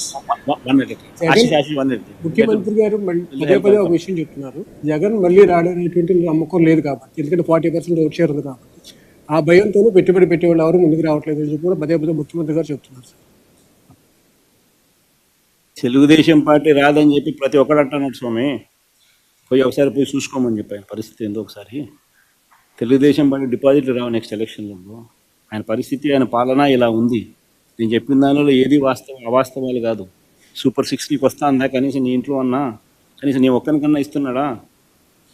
super 6లు లేవు, సూపర్ 7లు లేవు, చేసేదంతా అబద్ధాలు, చేసేదంతా మోసాలు ఉన్నప్పుడు ఎవడైనా ఎందుకు వేస్తాడు స్వామి ఓటు? సార్ నిన్న మీరు జగన్ 2.0 చూడబోతున్నాను అంటే 2.0 ఎలా ఉంది? 2.0 అయినా కానీ ఒకటి గుర్తుపెట్టుకోవాల్సింది, ఏదైనా కానీ పాలనలో విశ్వసనీయత ఉండాలి. ఒక మాట చెప్తే ఒక రాజకీయ నాయకుడు అది చేస్తాడు అన్న నమ్మకం ఉండాలి. That is called governance, that is called విలువలు, విశ్వసనీయత. ఈ రెండు ఉన్నప్పుడు పాలన అనేది ఆటోమేటిక్లీ బాగా ఉంటుంది. ఎస్, లాస్ట్ టైం నిన్న నా ప్రెఫరెన్స్లో I was mentioning more about కార్యకర్తలకు సంబంధించిన విషయం. ఎందుకంటే లాస్ట్ టైం మనం అధికారంలోకి వచ్చిన వెంటనే జూన్లో అధికారంలోకి వచ్చాం, మార్చ్లోనే కోవిడ్ వచ్చేసింది. సో ఆ తర్వాత 2.5 సంవత్సరము తీవ్ర రాష్ట్రంలో అసలు ఫోకస్ మొత్తము కోవిడ్ మేనేజ్మెంటు, రాష్ట్రానికి సంబంధించిన వనరులు మేనేజ్మెంటు, ప్రజల సంక్షేమము, సేఫ్టీ, వీటి గురించే కేటాయింపులు చేయాల్సి వచ్చింది.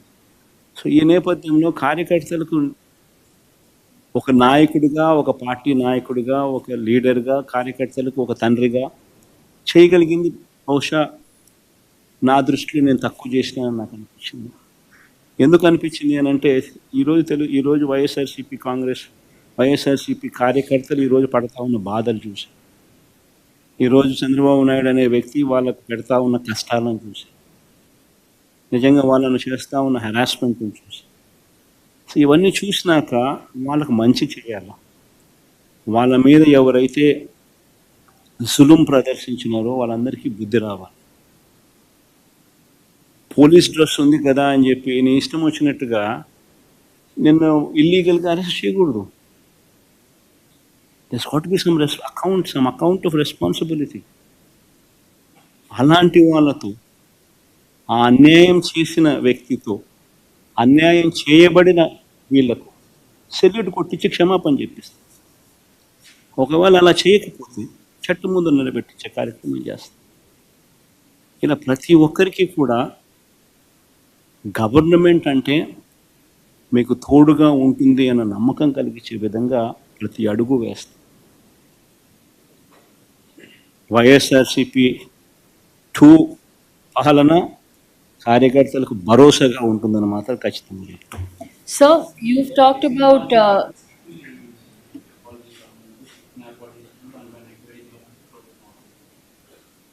అసలు ఆశ్చర్యకరమించే విషయం ఇది. నేను నిన్న ఈనాడు పేపర్లో రాస్తే ఐటమ్ చూసిన నాకు నిజంగా ఆశ్చర్యం అనిపించింది. ఒక మనిషిని ఏ రకంగా ఇరికిచ్చాలని తాపత్రయపడతా ఉన్నాను. అసలు మిథున్ పెద్దిరెడ్డి మిథున పెద్దారెడ్డి కొడుకు మిథున అది రాసింది కదా, ఈనాడు వాడు రాసింది. పెద్దారెడ్డి కొడుకు మిథున, పెద్దారెడ్డి కొడుకు మిథున అని చెప్పి రాసింది. సరే, మిథున్కి ఏం సంబంధం? ఆయన పార్లమెంట్ లోక్సభ ఫ్లోర్ లీడర్. వాళ్ళ నాయనది ఏ పోర్ట్ఫోలియో? వాళ్ళ నాయనది ఏ పోర్ట్ఫోలియో? మన ఆయనకి ఇక్కడికి ఏం సంబంధం? ఇష్టం వచ్చినట్టుగా ఇరికేయడం. ఆడేవాడో ఇంకోటి కసిరెడ్డి రాజా, ఎవరో పేరు చెప్పి ఆయనాడు రాసి ఎవడైనా ఆయనకు ఏం సంబంధం? మద్యానికి ఏం సంబంధం? అంటే ఎవడో ఒక ఆశీస్సు ఉండదు, పట్టుకోవడం రావడం, ఆశీస్సు ఇరికించడం, తీసుకోవడం, పెట్టడం, ఆశీష్ పేరు ఇంకోటి ఎవరితో చెప్పించడం, ఆశీష్ పేరుతో ఇంకొకరు రామచంద్రాడి పేరు, వెంకటరాముడి పేరు, సురేష్ పేరు చెప్పించడం. ఇది కేసుల్లో నిలబడతాయి ఎన్ని? అసలు ఎవడైనా కానీ డబ్బు ఎందుకు ఇస్తాడు? ఫస్ట్ ఫండమెంటల్ క్వశ్చన్ ఆలోచన చేయాల్సింది. అందరూ ఆలోచన చేయండి. డబ్బు ఎవడైనా ఎందుకు ఇస్తాడు? అయ్యే రేట్లే కదా చంద్రబాబు నాయుడు హయాంలో ఉన్నది.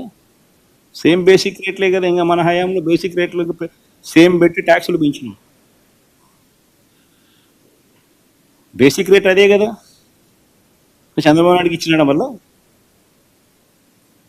ఈనాడు రాస్తాడా చంద్రబాబు నాయుడు తీసుకున్నాడని? మరి చంద్రబాబు నాయుడుకి ఇచ్చినప్పుడు ఇంకోరికి ఎందుకు ఇస్తారు? ఇంకా మన హయాంలో వాల్యూమ్స్ తగ్గినాయి, రేట్లు షాక్ కొట్టే విధంగా ట్యాక్సులు పెంచినాయి. సో ట్యాక్సులు పెంచి బేసిక్ రేట్ అట్టే ఉంచి వాల్యూమ్స్ తగ్గేట్టుగా చేసిన వాళ్ళకి ఇస్తారా? అది చంద్రబాబు నాయుడు గారి హయాం మాదిరిగా వాల్యూమ్స్ పెంచినోనికి, చంద్రబాబు నాయుడు హయాంలో రేట్లు కూడా పెంచినోనికి రేట్లు పెంచినోనికి బేసిక్ రేట్లు కూడా పెంచినాడు. చంద్రబాబు నాయుడుకి ఇస్తారు, వాళ్ళకి ఇస్తారా? This basic fundamental question. 2,73,000 కోట్లు బటన్ నొక్కి లంచాలు లేకుండా, వివక్ష లేకుండా డిస్పర్స్ చేసిన ప్రభుత్వం వైఎస్ఆర్సీపీ. అంత గొప్పగా మా ప్రభుత్వం గురించి చెప్తాం. చంద్రబాబు నాయుడు ఎందుకు చేయలేకపోతా ఉన్నాడు? ఎందుకు బటన్ నొక్కలేకపోతా ఉన్నాడు? ఎందుకంటే బటన్ నొక్కితే ఏం రాదు కాబట్టి. అందుకే నేను బటన్ నొక్కలేకపోతున్నాను. డబ్బు మీద వ్యామోహం లేదు కాబట్టి,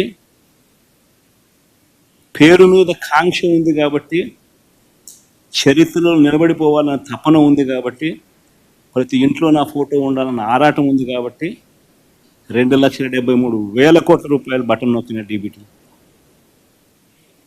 లంచం లేని పాలన ఎక్కడైనా జరిగింది అంటే వైఎస్ఆర్సీపీ ప్రభుత్వ హయాంలో అని చెప్పి గర్వంగా గొప్పగా కూడా చెప్పగలుగుతాం.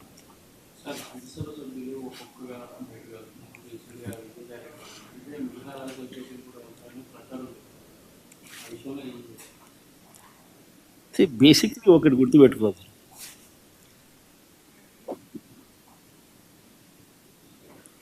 పదకొండు మంది మాకు రాజ్యసభ సభ్యులు ఉన్నారు. పోయిన వాళ్ళు ఎంత? 3 పోయినారు. సాయిరెడ్డితో కలుపుకుంటూ 4 పోయినారు. బేసిక్లీ పోయే ప్రతి ఒక్కరికి కూడా నేను ఒకటే మాటే చెప్తా. రాజకీయాలలో ఉన్నప్పుడు క్యారెక్టర్ ఉన్నాను, క్రెడిబిలిటీ అనే పదానికి అర్థం తెలిసిందాను. రాజకీయాలలో ఉన్నప్పుడు కాలర్ ఎగరేసుకొని చెప్పాలి, ఫలానోడు మా నాయకుడు అని. అది ముఖ్యమంత్రి అయినా సరే,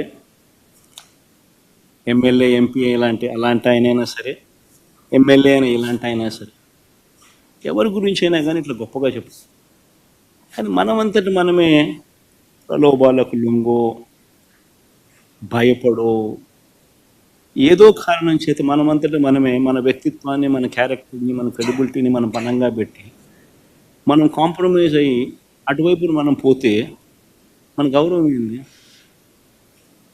మన వాల్యూ ఏంది, మన క్యారెక్టర్ ఏంది, మన క్రెడిబిలిటీ ఏంది? ఇది ప్రతి ఒక్కరూ రాజకీయాల్లో ఉన్నప్పుడు ఆలోచన చేసుకోవాలి. ఈ కష్టం అనేది ఎల్లకాలం ఉండదు. డెమోక్రసీ అంటేనే 5 years. మ్యాక్సిమం నీకున్న కష్టకాలం 5 years. 5 years if you can just hold on, then your time will come. One should always have the patience, always have the character and credibility within ourselves to stand up. అది సాయిరెడ్డికైనా అంతే, పోయిన 3 ఎంపీలకైనా అంతే. ఒకవేళ నువ్వు చెప్తా అన్నట్టు ఇంకా ఒకడో అరో ఇంకా పోయే కార్యక్రమం జరిగితే వాళ్ళకైనా ఇంతే. ఒకటి చెప్తా ఉన్నా, వైఎస్ఆర్సీపీ ఈరోజు ఉంది అని అంటే అది వీళ్ళందరి వల్ల లేదు. వైఎస్ఆర్సీపీ ఈరోజు ఉంది అని అంటే దేవుడి దయ, ప్రజల ఆశీస్సుల వల్ల వైఎస్ఆర్సీపీ ఈరోజు ఉంది. ఒక లీడర్గా మనం ప్రవర్తించే తీరు తలెత్తుకునే విధంగా ఉండేట్టుగా ఎప్పటికీ ఉంటే ప్రజలు ఎప్పుడూ ఆశీర్వదిస్తారు. Simultaneous polls happening anytime soon, and what prospects do you see for Vaisar? You have seen this, the regime of TDP in these 9 months. I've given a detailed presentation. Do you think anybody would vote for him? I'd appreciate if you would vote for him. Sir, you've talked about how Jagan 1.0 and what all has done. Jagan 2.0 is what you're pitching. Yesterday, Andhra Pradesh IT Minister Nara Lokesh says 1.0, we saw the results public gave to Jagan. What do you expect 2.0 to come out of? Your response on this? It's exactly. I mean, whatever I had spoken to you, whatever I had spoken to, was yesterday telecasted. The message was also very clearly told, but very clearly communicated yesterday. So the most important thing is, I had given a detailed presentation today, and you have been a witness to that presentation. Now you tell me whether it is Lokesh or whether it is Chandrababu Naidu or whether it is Pawan Kalyan or Yallaya or Punnaya. Why would anybody vote for you? People would only vote for you only when you stand up your word. Only when you fulfill what you have spoken in your own manifesto. You have given a word to the people. You have communicated that you will do so many things to people. You have spoken about Super 6, you have spoken about Super 7. Now, if you were to not deliver whatever you had spoken, would it not be treated as betrayal by the people? And if such betrayal is done by somebody, and yet that somebody has the audacity to speak these words that you have just spoken, and I only say it's only mere arrogance. And ultimately, people will teach them a lesson. So the Higher Education Ministry also recently, in the Acer report that came out, it has been said that the last 5 years there hasn't been much development in a higher education and education department in Andhra Pradesh. Several students have been lacking as well. This, the TDP is alleging as a lapse in YSRCP governance, because of which, the students were unable to reach their full potential. Acer report usually, what was this Acer report? When did it come out? When did they do the survey? I think they did it in December. December which year? 2024. Then, from June to December, is it not good enough period for somebody to ruin the education system? You should ask yourself the same question. What I just spoke about, what I just spoke about some time back, you have successfully ruined the TOEFL classes, which was a part of your education curriculum. From the 3rd class itself, as a period it was given to the children. You have removed it. You have successfully removed English medium. You have successfully removed CBSE. You have successfully stopped Nadu Nedu. You have successfully stopped a distribution of tabs. When you yourself, successfully since June till now, have successfully been doing all these things, and if somebody were to come to your classrooms in December after successfully ruining everything what has been put forth on a platter, then obviously what would the outcome be? See, all these things are all manipulative figures. So BJP is making allegations that during your regime, central schemes funds were transferred to the welfare schemes which were on your name for your own promotion. What's your say on that? Ashish, you cannot do that. Ashish, you can't do that. In fact, if you're part of governance, you would yourself know that nobody has the authority to divert any such central government funds from one scheme to another scheme. You can't do it. Within 21 days, if you were to not restore the balance, there is going to be a penal amount what the central government would charge. And not only that, further funds will be stopped. So that being the case, nobody can do whatever you're trying to say that somebody has done. It cannot happen that way. No diversion of funds can take place. In fact, this system came into existence during the last 5 years itself. Seeing what Chandrababu Naidu has done. One last question. JDU and TDP are key alliance partner of NDA, and hence Bihar has got quite a lot in the bucket during the union budget. Andhra did not. So what's your say on that? Do you think it's injustice? That's exactly what I spoke about. No? See, Chandrababu Naidu does not have the sincerity to prevail upon central government to get whatever the state is due. That is the problem with Chandrababu Naidu. Whereas Nitish Kumar has more of such sincerity within him, and he is ensuring that his state benefits. See, until unless you ask, nobody is going to give. This man never asks anything. This man doesn't even, one will not even, one would be surprised. I seriously don't understand why he is in power. Neither is he bothered about the promises that he made during the election campaign, neither is he bothered about the manifesto that he has given, neither is he bothered about doing something to the poor, doing something good to the poor. He's least bothered about anything. His only purpose in life to be in that chair is to loot the state. That is what we've been seeing in these 9 months. Whether I like it or not, this is the reality which has been displayed in these 9 months. All these facts that I have just put forth, nothing out of heartburn. These are all plain facts that I have presented right in front of your eyes. None of these facts that I have presented, not even one single aspect is a lie. You can go through the entire data. So are you implying that BJP is taking Chandrababu Naidu for granted? So who is taking whom for granted, I do not know. But you should ask Chandrababu Naidu this question, not me, no? Assembly సమావేశాలు నేసారు కూడా బహిష్కరిస్తున్నారు. Assembly సమావేశాలు అన్నది మనం బహిష్కరిస్తున్నామనే దానికన్నా you should ask the speaker why is he not responding to the court. స్పీకర్ని అడగాలి. వాళ్ళు హోదా ఇవ్వకపోతే ప్రతిపక్ష హోదా కోర్టు సమన్స్ ఇచ్చింది.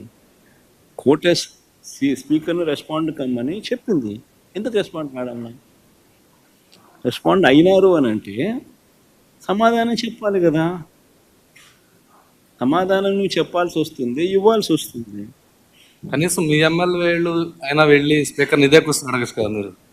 ఒకటి గుర్తుపెట్టుకోవాల్సింది, మనం ప్రతిపక్షంలో ఉన్నాం. మన డ్యూటీ ఏంది? ప్రజలకు మెసేజ్ కమ్యూనికేట్ చేయడం.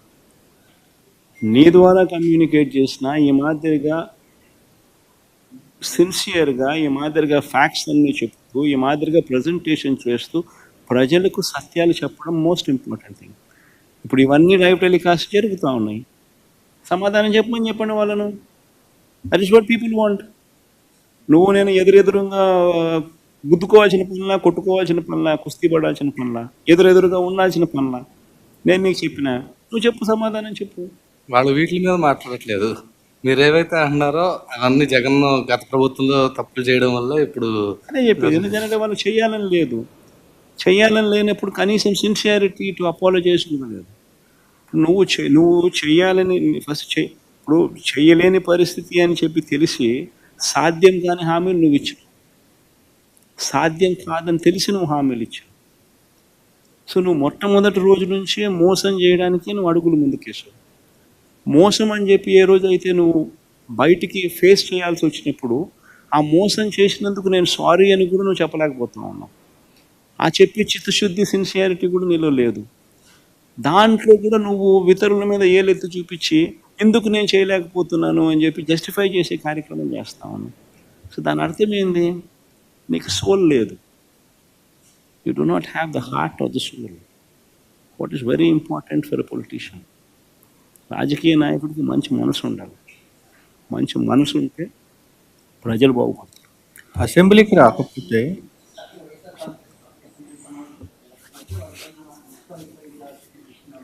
వాళ్ళు ఏమన్నా చేసుకుని రమేష్ నేను రెడీగానే ఉన్నా, బుద్ధి గురించి చేసుకోండి, ఏమవుతామని ఏం జరుగుతుంది. ఎవడు కాదన్న ఏమన్నా చేసుకోండి. Sir, one last question. TDD has identified 18 workers who have been working with TDD, and they are about to take action whether they can take VRS or can be transferred to government departments. What's your say? Non-Hindus, sir. See, I do not know the details of these topics, Ashish. Basically, I don't know which department, where they're working, where they've gotten these numbers, who those people are, which department are they working. See, TTD's got, even in Delhi, TTD has an university. TTD it's not just limited to one temple here. It has got multi-organizations, multi-institutions. So we do not know where they are working, which period, how they have been recruited. If somebody has put an exam, and if those exams during those days, God knows when, what position, and somebody is qualified, somebody is taken an exam and then qualified and entered the post, he'll go to the court. So these kind of things, I mean, offhand, you should not be asking me, I should not be speaking of these things. Sir ప్రభుత్వ హామీల పైన మీరు చెప్పారు sir, అలాంటి పేర్లు అంటే RT వైపు అసెంబ్లీకి ఎలక్ట్ అయింది ఈ 5 years కాబట్టి మీరు నెక్స్ట్ యాక్షన్తో ఏదైనా ప్రజల్లోకి వెళ్ళే ఆలోచన లేదు సార్. పార్లమెంట్ మీరు స్వయంగా అంటే కింది స్థాయి కాకుండా మీరు ఈ ఆధ్వర్యంలో జరుగుతుంది బా, ఇవన్నీ part and parcel of any political journey. ఇవన్నీ జరుగుతాయి. ఇవన్నీ అవతల మనిషి చెప్పేటివి అబద్ధాలు, మోసాలు అని చెప్పి ప్రూవ్ అయ్యే కొద్దీ ప్రజలకు తోడుగా ఉండే కార్యక్రమాలు ప్రతిపక్ష పార్టీగా మేము చేస్తూ పోతాం. సో న్యాచురలీ అది టైం గడిచే కొద్దీ ఇటువంటి యాక్టివిటీస్ అంతా ఎక్కువ అవుతాం.